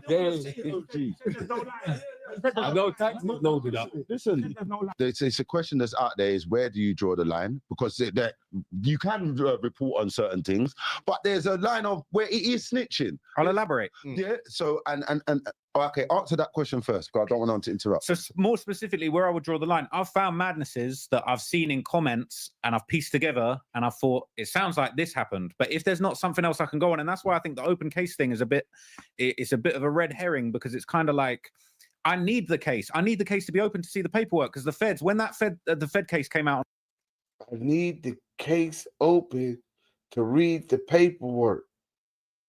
It's a red herring. This is his justification on why he needs to speak on open cases, report on open cases. This is nasty work, bro. Lil Durk. There was bad stuff in there that I didn't know. And I've done videos on Durk through Von and stuff. I've talked about Durk in the Von video about what they got into. They had an attempted murder case that was on camera in 2019. But I didn't have more details about all of these things going on with the murder in Los Angeles until later on down the line. When that paperwork came out and the case is open, Feds already got you. Feds have already bagged him. Then they put out the Feds don't already got you just because the feds have brought these allegations. See, this is what happens when you get practical application and you get actual motherfuckers who read the paperwork and don't know how it applies to life.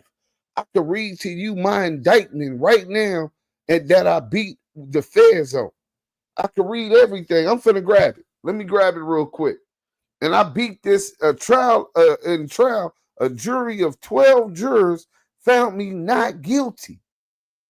But what he's doing is jumping the gun just because you were arrested and prejudicing you, reporting with a big ass platform from the UK who don't know what the fuck you talking about, don't understand practical application, and that these in the United States we get what's called the Sixth Amendment, right? That means that's the right to confrontation clause, all evidence and witnesses against you until the statements and evidence that was submitted by the prosecution goes through a trial and survives the crux of cross-examination. It is not a fact, it's only an allegation. Because once it goes through the crux of cross-examination, it's only then that a juror can decide, well, hold on, that don't sound right. You know what I'm saying? You said that you got your nose broke and that he punched you, but we got 17 cameras and nowhere did we see Lamonte punch you.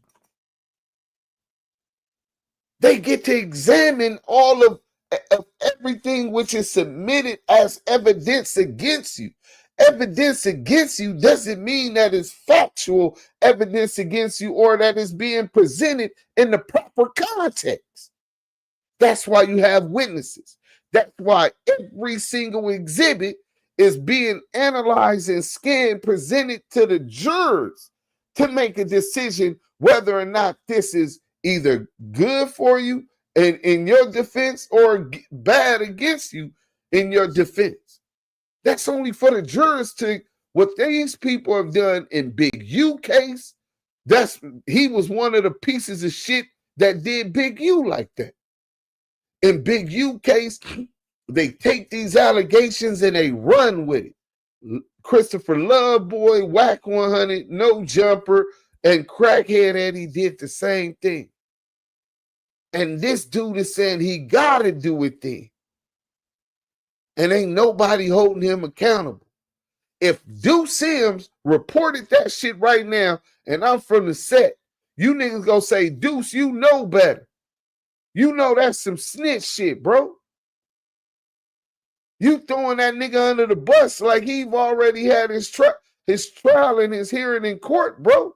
Like you riding with them folks against him. You don't know whether that man guilty or not. But then you allow a mountaineer to come from Europe, where these people are already calling them trap lord fed, where there's already allegations of them working with some kind of agency and having some kind of cryptic agenda. But nobody's holding him accountable. This is nasty work, bro. The indictment, it's got way more stuff that I didn't know. That's when I feel comfortable putting it out there, not when it's just a comment. Like I feel like I need a comment, a lyric, and some paperwork. So, you don't understand what we mean by last question. Now, I'm not sure who Pinky thinks he's dealing with. No offense, my guy, but he does know. He knows what an open case is, and that's why I said Chronic should have really just been allowed to get as much questions as he possibly could to Trapper Ross, because he was the only one who was really asking valid questions. And I'm sure he kind of knows that this guy isn't stupid. He's not dumb. He's not an idiot. Trapper Ross is smart. We're not arguing that. We're just arguing about the way he conducts himself and actually does investigations, piecing stuff together like a policeman. And you're going to see later on that they're going to continue to get at this point about the fact that he's basically doing the police's work for them. What we mean, sorry, quick. What we mean by open case here, I mean, someone hasn't been sentenced yet. Do you understand what I'm trying to say? That's what we mean by it. So if you reported it after the fact, after somebody's been sentenced, then we don't have. But that's what we mean by open case. Because by your statement, I just understood. No, he didn't understand. He knows. He knows. He's just being smart. He's that answer didn't make no sense. Now let me try and get to that specifically, because if I elaborate, maybe it will make more sense. It's like I'm not seeing it as like I'm reporting. Bro, do you see the Sambo nigga? Like, oh, he don't know no better. Nigga, he's smart as fuck. He know exactly what the fuck he doing. He just articulated it to you. But then Sambo is protecting the nigga. Nigga, is you working with him? That's nasty work, man. On an open case, so I'm going to make it worse for them, and the jury's going to be tainted. The way I'm seeing it is that if the case is already open, fuck how the you CPS seeing or the it. feds or whatever it is, they had enough evidence to put. Fuck how you seeing it. Remember the Mountaineer came in earlier when we was talking about how they appropriate our culture and steal intellectual property since the 1800s, and I was breaking that down, and he was like, basically, get over it. He's seeing it how he want to see it. That's what these Europeans do. Y'all allow them in, and they're going to see it how they want to see it and say, fuck you, with no respect for the culture, no understanding for the culture, because they got their own agendas, bro. Exploiting our community, exploiting our culture. Let's go, case man. On you. They had enough information beyond what I've even got and put out there and what I've looked into from the lyrics, so that the way that I see it is that the feds, they're playing their own game over there with their own bag of evidence. They've got your phone tapped, they got your iCloud message, all of that stuff. I'm over here just going on lyrics. I'm comparing it to the paperwork to what's happened. I'm just giving my opinion. But it's like, if you've already been bagged for it, the feds had enough evidence on their private side from your messages that they've got that I've not seen. I'm not tapping anyone's phone listening to messages. So do you hear Chap Laross's explanation as to why he does this? It does not make any sense what he's saying. He's basically saying that the fact that the feds have opened this case and got this case against you and you're banged in jail is enough for Chap Laross to feel that you're guilty of your crimes. So he's happy to do the whole documentary if he has the right information, documents, backed up with Reddit posts, backed up with lyrics. He'll all piece it together Bang to that bring like forward an button. argument as to why you may be guilty. So this is just another Fed movement. This is what I'm trying to say. He could basically do all this stuff and then supply it to whatever prosecution or supply it to whoever for a fee, and that would, effectively be a good idea. Not saying that he just needs to do that, but I'm saying even if they didn't want to do that, he could just sit there, watch his documentaries and know enough. And we know that Chap Laross has got a very large audience. So the RTM team, the RTM cast aren't really trying to hear this. And it's like Chap Laross thinks they're a bunch of idiots. And sometimes they can act stupid, I'll give them that. But in this case, I feel like Chronic especially was not going to hear that whatsoever. Listening to messages. I've got not guilty in it from a case where feds have come and got me, and like they didn't. So clearly they thought they had enough evidence, right? You know that? No, that's fact. I'm sitting there, wallahi, and I'm sitting there as a man that's got not guilty. So what you're saying does not make any sense. No, but see, I just done the top 5 video. It don't matter what they think they've got. But he's whatever. He's not wrong. No, but I'm saying he's just done the top 5 video. Do you understand? It doesn't. What I mean? You know what I mean? I'll snitch right now. I'll snitch right now on top 5.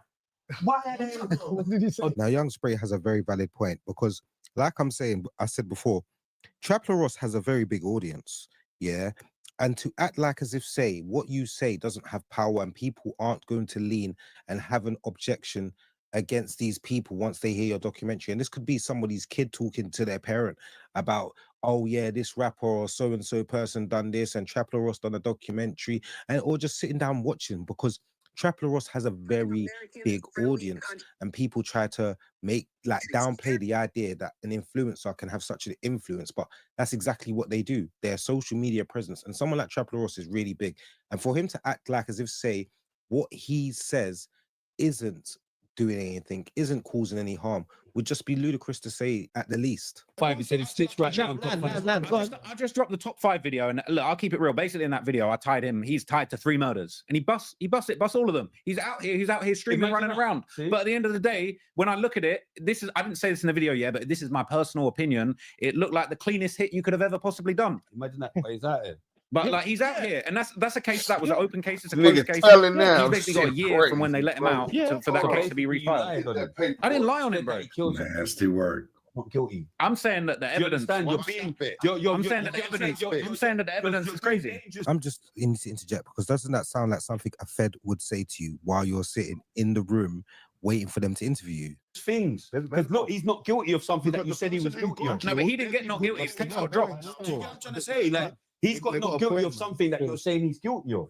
No, but what I'm saying is that he basically, because you said that his case got dropped. His case got dropped because they basically said you can't use the lyrics as evidence, you can't use the social media gangbanging as evidence. So me putting that out there, no, yeah, exactly. And he's not got convicted, so that's proof that I'm not impacting his case because I've done bare videos about him, and he got cases dropped. Yo. Double jeopardy. So the way that it works in Canada is that there's basically a year from when the case got dropped for them to refile it, and if you get to a year, it's gone. Did you wait a year? Nah. So as you can see, Trapler Ross kind of contradicts himself here because he's talking about the fact that he doesn't know or tries to allude to the fact that he's unsure about open cases, but then talks about how Canada's judicial system works and the fact that they keep these cases open for a year. And then on top of that, decides that he's still going to drop this documentary. We're just going to call them documentaries, knowing full well that the police could technically use the information that he's gathered to assist them in their case. Let's not be stupid, but like I'm trying to say, Trapler Ross likes to do that a lot, especially when talking around people and debating with people. You want him in jail? I don't want him in jail. Do you see what we mean, bro? Can you see what in the future? Can you wait the year? But why should I even care? This is going on public. Why should I even care? Music, and I love the music. Yeah, but I love the music. Why should I even care that nigger's going to jail? Why should I even care? This is fucked up, man. Fucked up, real rat ass nigga, man. It don't make no sense.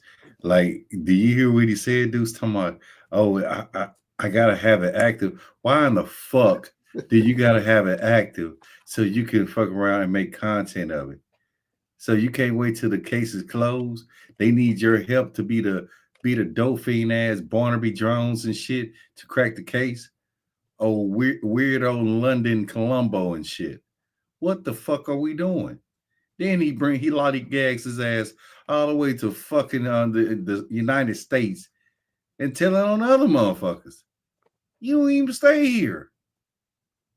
He just said that NBA young boy. Somebody clipped this. This Mountaineer said NBA young boy claims he has 19 bodies. I've done my research and he actually has 19 bodies. This is why do you care whether or not he had 19 bodies? Why do you want to research every one of them if you're not a part of that world, bro? Because he's working. This is nasty work, man. So he's the London version of Law and Order, SVU, right? He's the London version of Adam 22 and Vlad TV. You know, that's what the fuck he on. Right. That's why he's friends with him. But I got this paperwork. Let's finish this video. Almost finished. I think it's like 2 minutes. More than a normal listener. Just listen. That guy's so mad, man. I had to make it local. Yeah, man. I had to write it. Oh no, yeah, Trap's gonna send us all jail. Crazy. Hey, listen. Hey, viral moments. You can see that. Yeah. Viral moments. You see some of the cases that that's for me. It looks like it's happening, right? Like it looks like because there are some people like Eminem. No one told you could have person with Eminem, but there's nothing you're reporting on Eminem that's gonna hurt him, innit? But the people that you're reporting on that we can see, it seems like there's enough of speculation to say you can tell you on the Central C before the reporting. There's enough speculation to say that, you know what, the people that are on the opposite side of Von. So you reporting on it. So you're basically a member, and this is your way of getting members down. I'm not a member. No, that's crazy. In reality, because you know what, yeah, a fan, yeah. So I'm a gangster now. No. You're a fan of a gangster. Yeah, so that's true. Yeah, you're a fan of a gangster, and then what you're doing? You've got a King Von tattoo. No, but what he's doing though. Hold on. What he's doing? Nah, dude. Come on. So if you want an idea of how his tattoo looks, this is Trapler Ross's King Von tattoo. Hey, bro, I'm gonna end that shit because that shit pissing me off. Them house niggas, them sambos is ain't adding nothing to the conversation, but keep interrupting the dude, and dude is on his wig, bro. Doodles, Yeah, what's yeah. up, bro? Salute. So look, here goes the indictment. Ain't Trap Lord Ross. If you can't see it, here it goes. 2-page indictment, right? Right. And I got the whole discovery. I even got Freedom of Information Act. There was snitches on every unit, all kind of shit, right? But anyway, this all resulted from a prison riot and against the Sereno. And the United States District Court for the Central District of California, this indictment passed December 16, 2009. So I was indicted. The grand jury heard it. They found they made a prima facie showing that a possible crime occurred.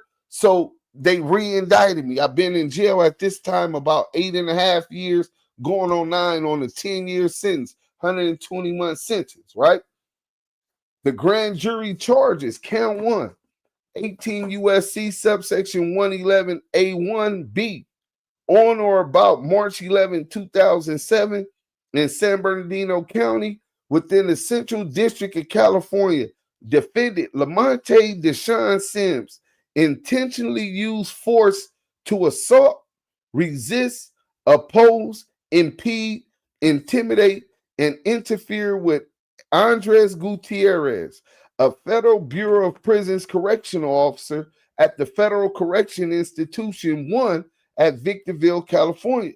While Andres Gutierrez was engaged in the performance of his official duties, resulting in the infliction of great bodily injury. Count 2. On or around March 11, 2007 in San Bernardino County, within the Central District of California, and within the special maritime and territorial jurisdictions of the United States, namely the Federal Correctional Institution 1 at Victorville, California, defendant Lamonte Deshaun Sims intentionally assaulted A. Gutierrez, resulting in serious bodily injury, right? So then, count 3.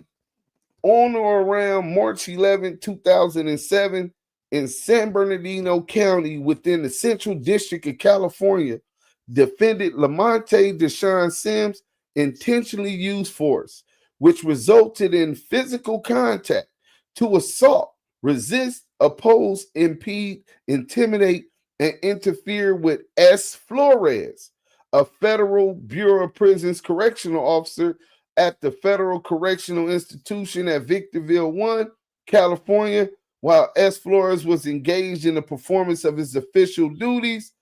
The violence resulted in serious bodily injury. So that's Andres Gutierrez and S. Flores have went to the grand jury, testified at the grand jury, and made them believe that it was possibly true that I broke Gutierrez's nose, a correctional officer, and I broke uppercutted S. Flores. He fell and tore his meniscus, right? All of this was I got the video footage of all this shit. This shit gonna be in my documentary, right? So that's why y'all can't get the whole shit. You know what I'm saying? It's gonna be in the March Madness. Y'all gonna see me with that fire extinguisher, banging niggas upside they shit with a fire extinguisher, chasing them out the unit. Apex predator. You know what I'm saying? But the truth of the matter was, I never assaulted. I don't claim those stripes I didn't earn. I never assaulted neither one of those correctional officers. If you notice, both of them have Mexican last names, Hispanic, Spanish last names. That they were upset because we demolished and embarrassed the Serenos in Victorville. And I was the savior. You know what I'm saying? When I mean the savior, they started it. They ran in a brother's cell, non-affiliate from Vegas, right? Dope fiend, drug deal going wrong, whatever it was about, right? I come out my cell, what's going on? They ran up in Seymour's cell. Did they holler at y'all? The Blood's like, nah.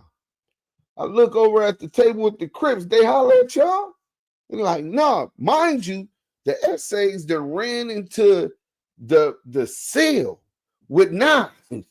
and they got about 30 to 40 essays standing outside the cell. So you're in that cell, and there's 6 essays in there with knives, going to work, with 30 to 40 standing outside your door. And the Bloods is standing here, they ain't did nothing. I looked at the Crips, did they holler at y'all? Nah. What the fuck y'all niggas standing around for? Nigga, work call. You know what I'm saying? Nigga, get active. You up in there, nigga, wondering where the fuck is where the fuck is the rescue crew coming? The police done ran out the motherfucking back unit. You know what I'm saying? The police ain't coming up in here. You're finna die, bro. Unless we stand up for it. I want to go home. I understand the dynamics, bro. The Serenos know they win 0 fights with the hands. They're not really that good at throwing hands. So their strength is unity. Their strength is structure. That's where they have a tactical advantage. Their organizational skills. If one of us get into it with them, it's going to be a riot.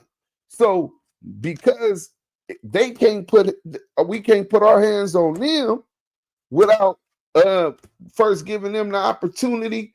The fact that they were so big and bad that they put their hands on one of ours without hollering at the Bloods and Crips is a declaration of war. So why is these tough ass Bloods and Crips still standing around? Nigga, work call, nigga. Them niggas could get it too. And that's what happened. They start throwing chairs once they see we running to them. We couldn't get to them. They throwing chairs, trying to keep us back or whatever. And it's, mind you, it's about 25 blacks that's on this side and behind us. But it's really only 12 blacks that's really trying to get active, bro. The other ones is behind us. So to them, they thinking it's 25 niggas that's coming at them and they throwing chairs because them niggas is behind us. But keeping it G, a lot of these Bloods and Crips is busters. You know what I'm saying? Them niggas talk all that tough shit, but when it comes to pushing that knife, them niggas ain't ready trying to push that knife. You got soldiers from everywhere. I done ran into some of the coldest gangsters that really do that. In fact, they inspire me. You know what I'm saying?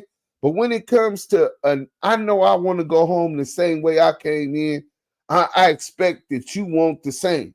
So I understand the dynamics that for you, you got to be able to rely on me. I got to be able to rely on you. And if we don't got that, then somebody's going to end up dying, bro. You know what I'm saying? So we get cracking. They throwing the shit, we can't get it. I seen the police run out the office. Automatically, I'm very, very keen. I run in the office and grab the fire extinguisher. When I sprayed, the essays couldn't see shit. Get them niggas. They start running. They start panicking. See, it ain't no fun when the rabbit got the gun. Now the troops is rallied up. They grabbing broomsticks, they knives, locks in the socks. They beating the shit out these essays as they run up out the motherfucking unit. Right?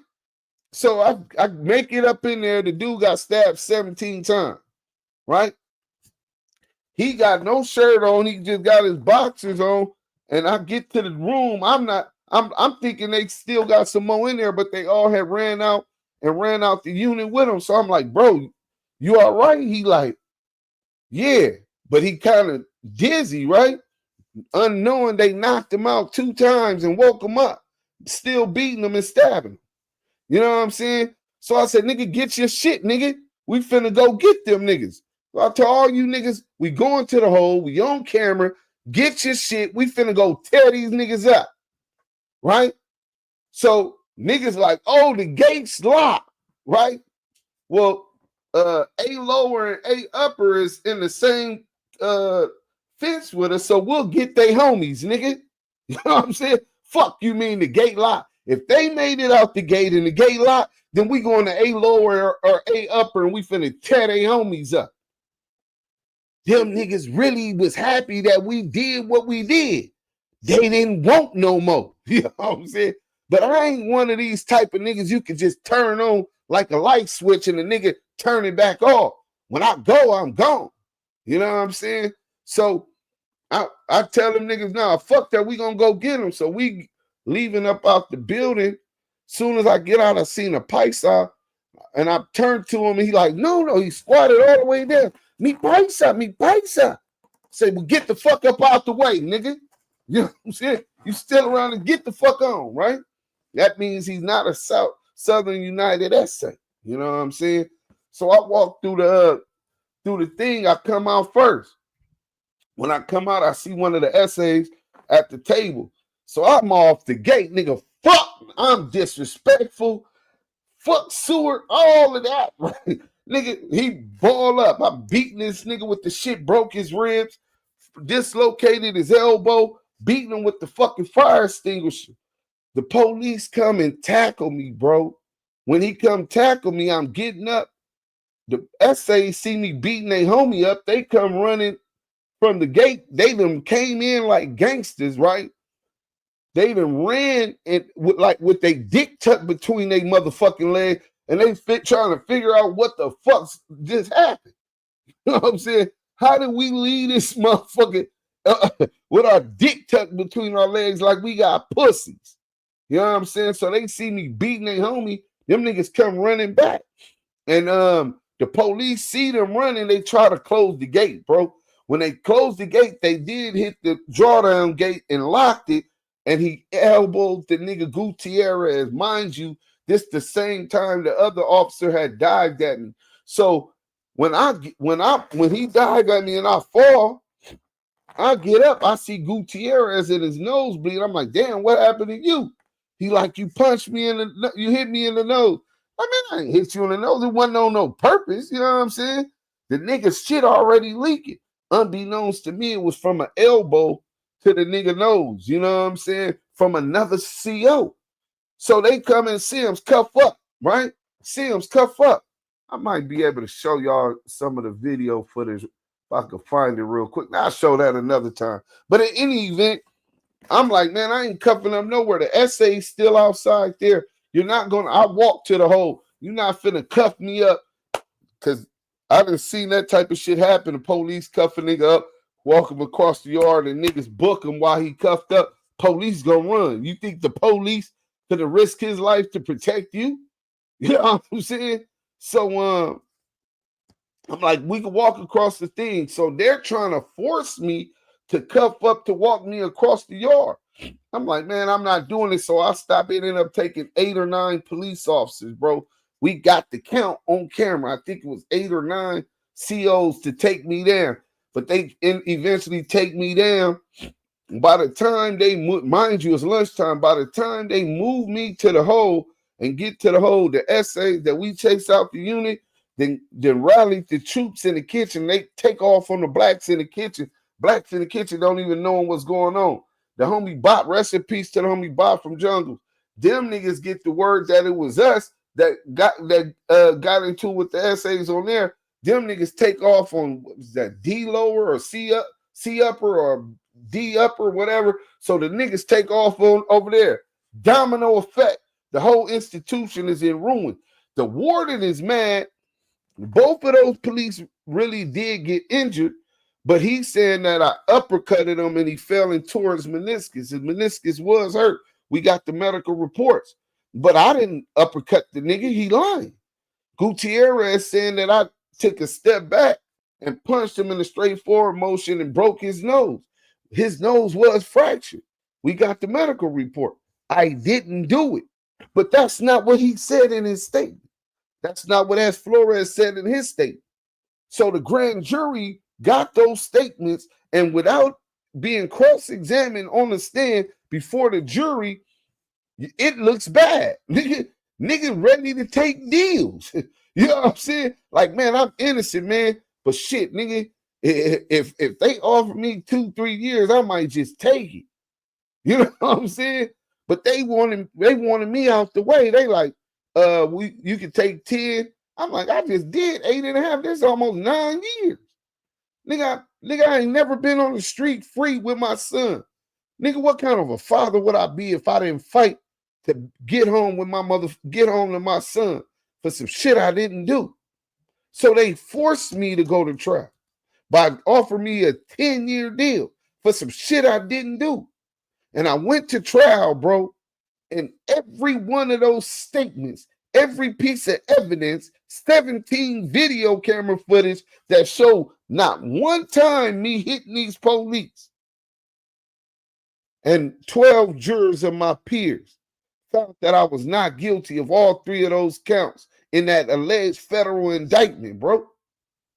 So just the same way that it can appear to be guilty just based on what's alleged, those are only mere allegations.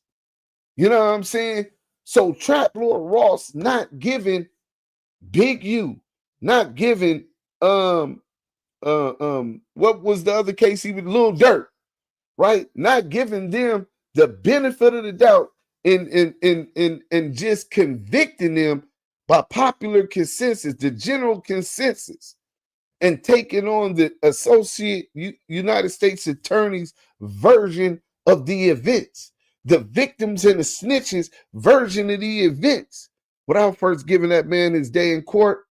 That shit is an injustice, not only to them, but that could be his injustice to you, because he's polluting the jury pool before he ever gets his day in court.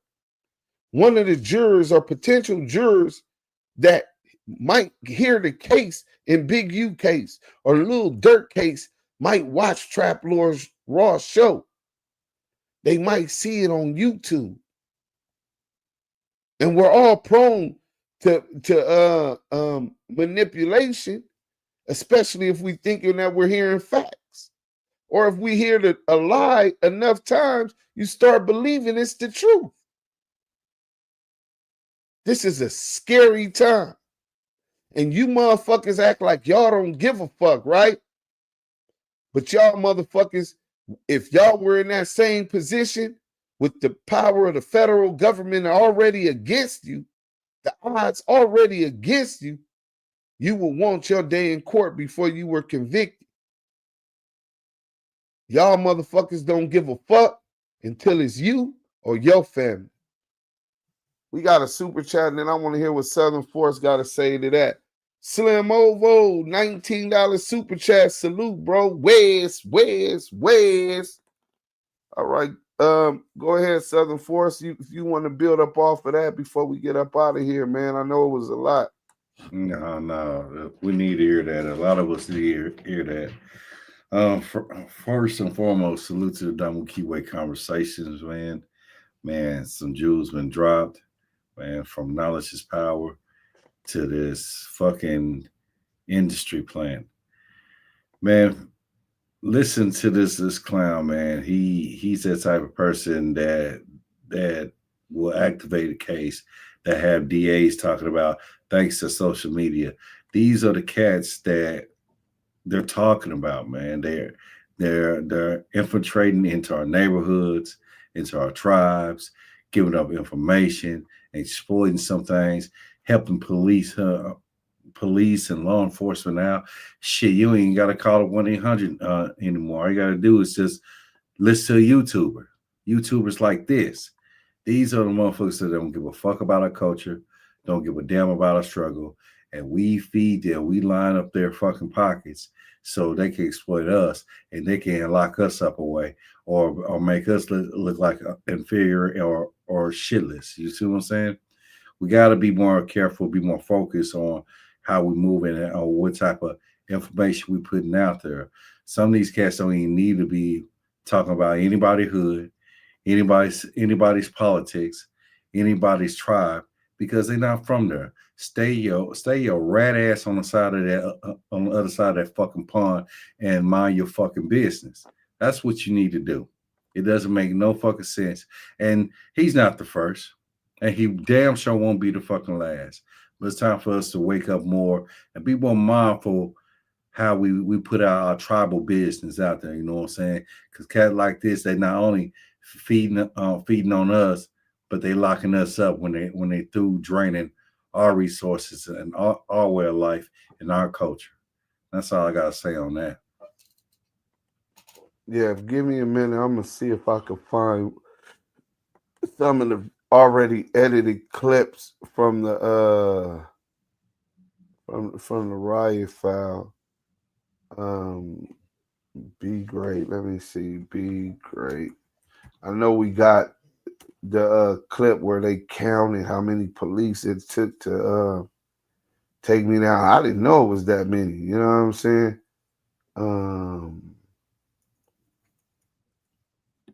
What was it? BLT.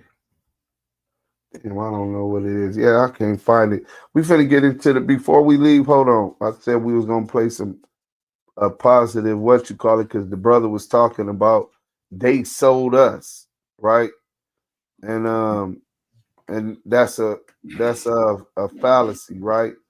Top fallacies of the Atlantic slave trade. Shout out to Home Team History, one of my favorite educational channels. I hope y'all go over there and subscribe. Make sure you watch some of that with your children. The topic of the Atlantic slave trade resurfaced. To be honest, I've grown increasingly disappointed in the dialogue. Admittedly, the topic is complex, and it may not be fair to expect any individual to present its full scope. At the same time, social and political ideologies and agendas have tainted the dialogue. Even though I've discussed this topic before, I'm hoping that this video will be the best historical delineation concerning the events of the Atlantic slave trade.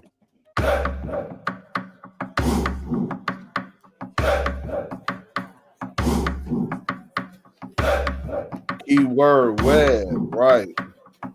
What up, African world? It's Home Team here, and welcome back to another video of African history, culture, and worldview.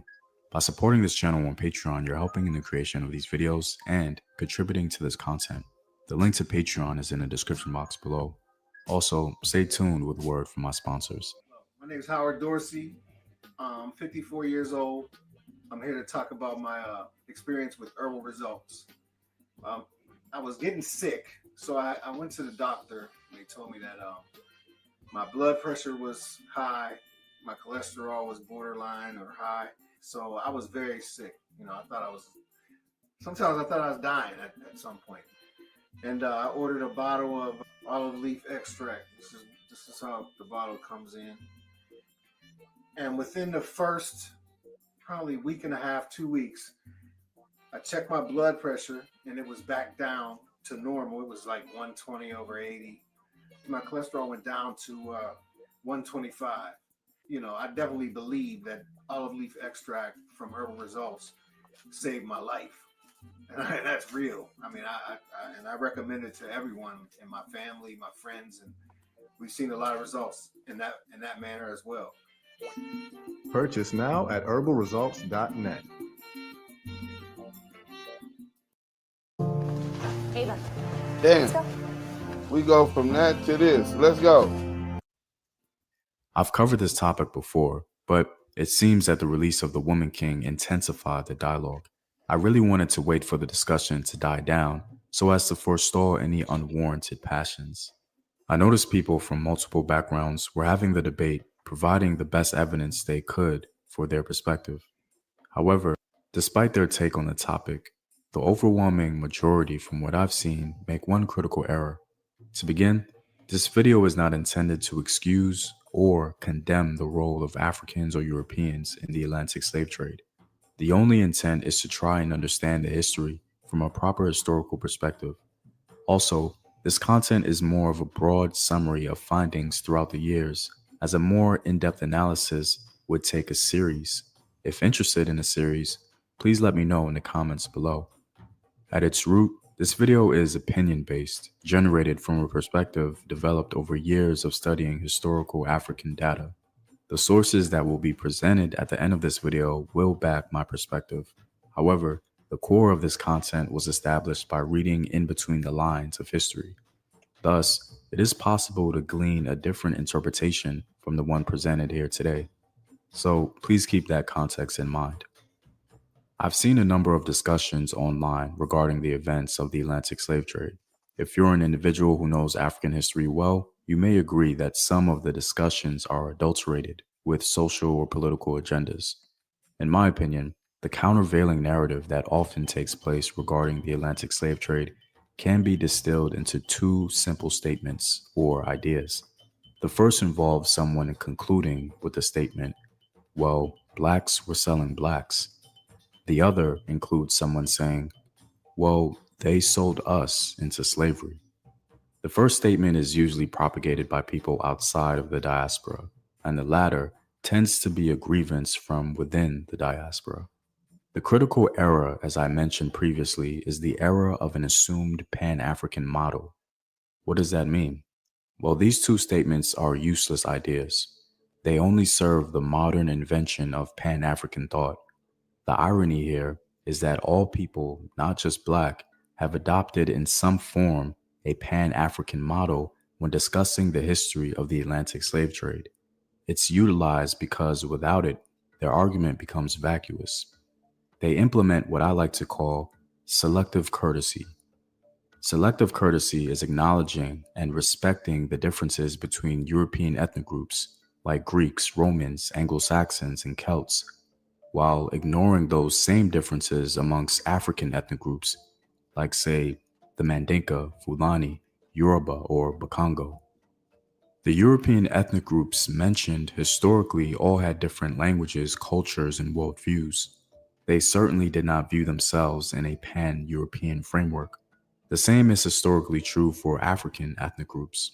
Yet, both parties who advance those narratives are dismissive or ignore these facts altogether, and that is selective courtesy.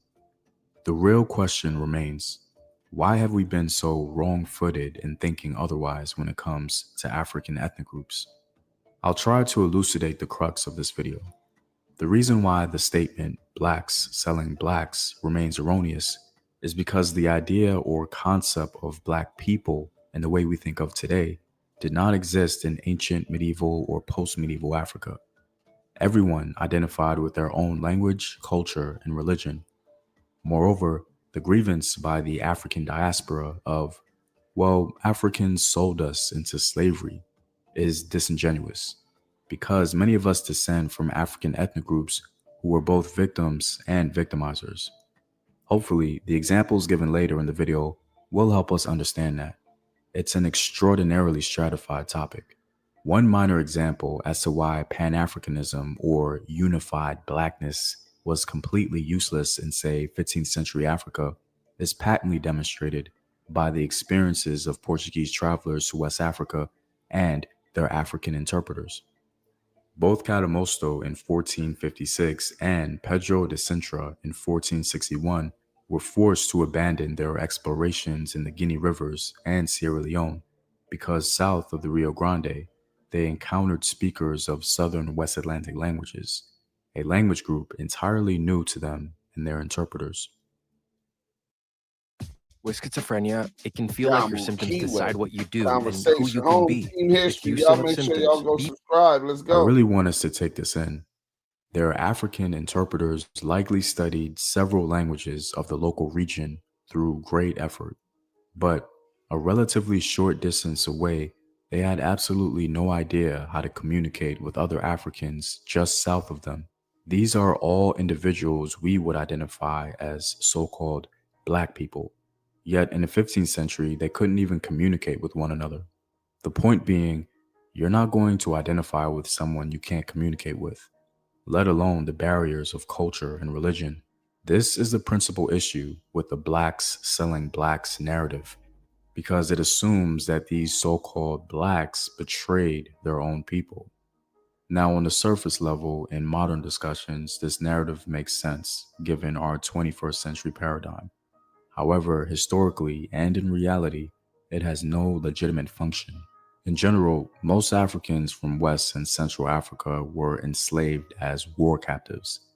The slave trade out of Africa resembled in many respects a prolonged series of small-scale military actions. Most slaves were war captives. Historians have not overlooked the military aspects of acquiring slaves for both the Atlantic and Saharan trades. They fully recognized that war captives provided the bulk of African slaves.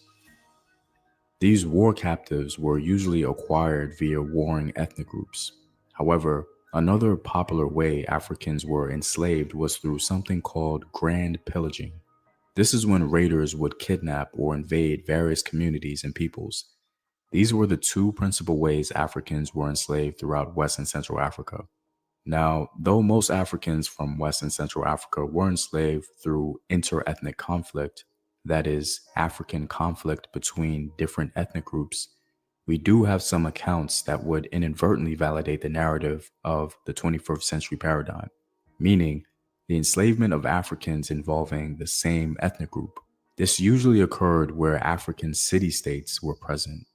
The Yoruba and Igbo peoples had city-states that fought for supremacy. In this process of infighting, they would sell individuals technically of their own ethnic group from rivaling city or town states. When the Benin Kingdom resisted the growing demand for slaves at the coast in the mid-17th century, Oyo responded to it. With their fast-striking cavalry forces, the Oyo military leaders launched a series of wars that between 1600 and 1750 brought most of the Yoruba city-states under its sway. These wars produced slaves directly in the form of war captives. The Igbo peoples were known to have independent town states, as scholar Christopher Eric calls them. One group of Igbos allied with a people known as the Akpa, forming what was known as the Oro Confederacy. Many Igbos were enslaved under the grand pillaging of the Oro Confederacy. The significance of city or town states apparently took precedence over ethnic loyalties. One famous African, Olada Ekwano, falling victim to that reality. Unscrupulous Igbo merchants also were not above kidnapping children while passing through the lands of town states other than their own, as we know from the autobiography of Olada Ekwano, who was enslaved in such a manner in the 18th century. As a brief side note, in a previous video, I mentioned the existence of the Oro Confederacy as an example of inter-ethnic slave raiding. However, some continental Africans challenged that idea in favor of identifying the Oro Confederacy strictly as Igbos. Though opinions may vary based on your perspective, I believe it appropriate enough to use as an example of inter-ethnic slave raiding. Now, despite these two inter-ethnic models, it's important to understand that they are the exception and not the rule. The overwhelming majority of enslaved Africans from West and Central Africa were brought about via inter-ethnic warfare or raiding. Countless examples persist throughout West and Central Africa. The issue of identity amongst various African peoples cannot be overlooked or viewed as less important than other identity models around the world. One famous example of inter-ethnic slave raiding is the story of Ayuba Diallo, who was on a journey to sell two enslaved peoples while being captured and sold by the Mande-speaking people himself. His biography, though anecdotal, touches on one of the grievances from the diaspora, rendering it vapid. In other words, Afro-descended people outside of the continent descend from multiple African ethnic groups across West and Central Africa, many of whom were both victims and victimizers. Like I've mentioned before, this is an extremely complex topic, one that is often mishandled in popular discourse. Reflexively, one may view this history as an indictment on African people, and some attempt to position it as such. I think it's quite the contrary. This isn't some unusual display of human violence or recklessness. Powerful African states and empires fought each other for dominion just like any other would around the globe. The only unusual thing about it was that there were so many powerful or competitive African peoples in concentrated areas throughout West and Central Africa. If this history is truly understood, then one would expect consideration regarding the ills of African diversity instead of an all-encompassing indictment of continental African peoples. Well, I'm all out, guys. If you like these videos and want to help in its continued production, consider supporting the home team on patreon.com. The link is in the description box below. Know thyself. Remember your ancestors. Peace.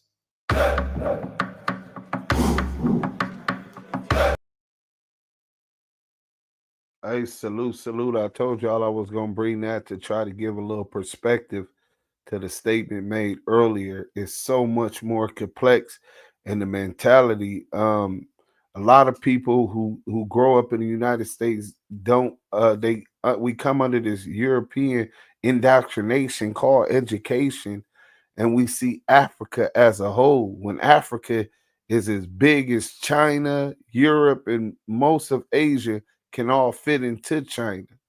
And the same way that you look at the Swedish, the Irish, the Britons, the Germans as different ethnicities and different cultures, they failed to give that same respect to those on the African continent. You know what I'm saying? The most diverse continent on the planet Earth. So that really threw a lens of white supremacy. But in any event, I hope that that was educational for y'all and gave some kind of understanding on it. In any event, look, we up out of here, man. Hit that like button. Tomorrow we got a couple contents, but we're gonna dive into this 50 Cent versus Ja Rule versus 50 Cent versus the Marlon Wayans. So y'all be looking for that in the morning. Shout out to Southern Force. Appreciate you coming to assist me again, brother. You know what I'm saying? Salute to you, King. Y'all make sure y'all go support the brother, follow his channel, subscribe. You know what I'm saying? For when he come with some stuff, y'all be prepared. In any event, love y'all. Damu Kiwe. Conversations.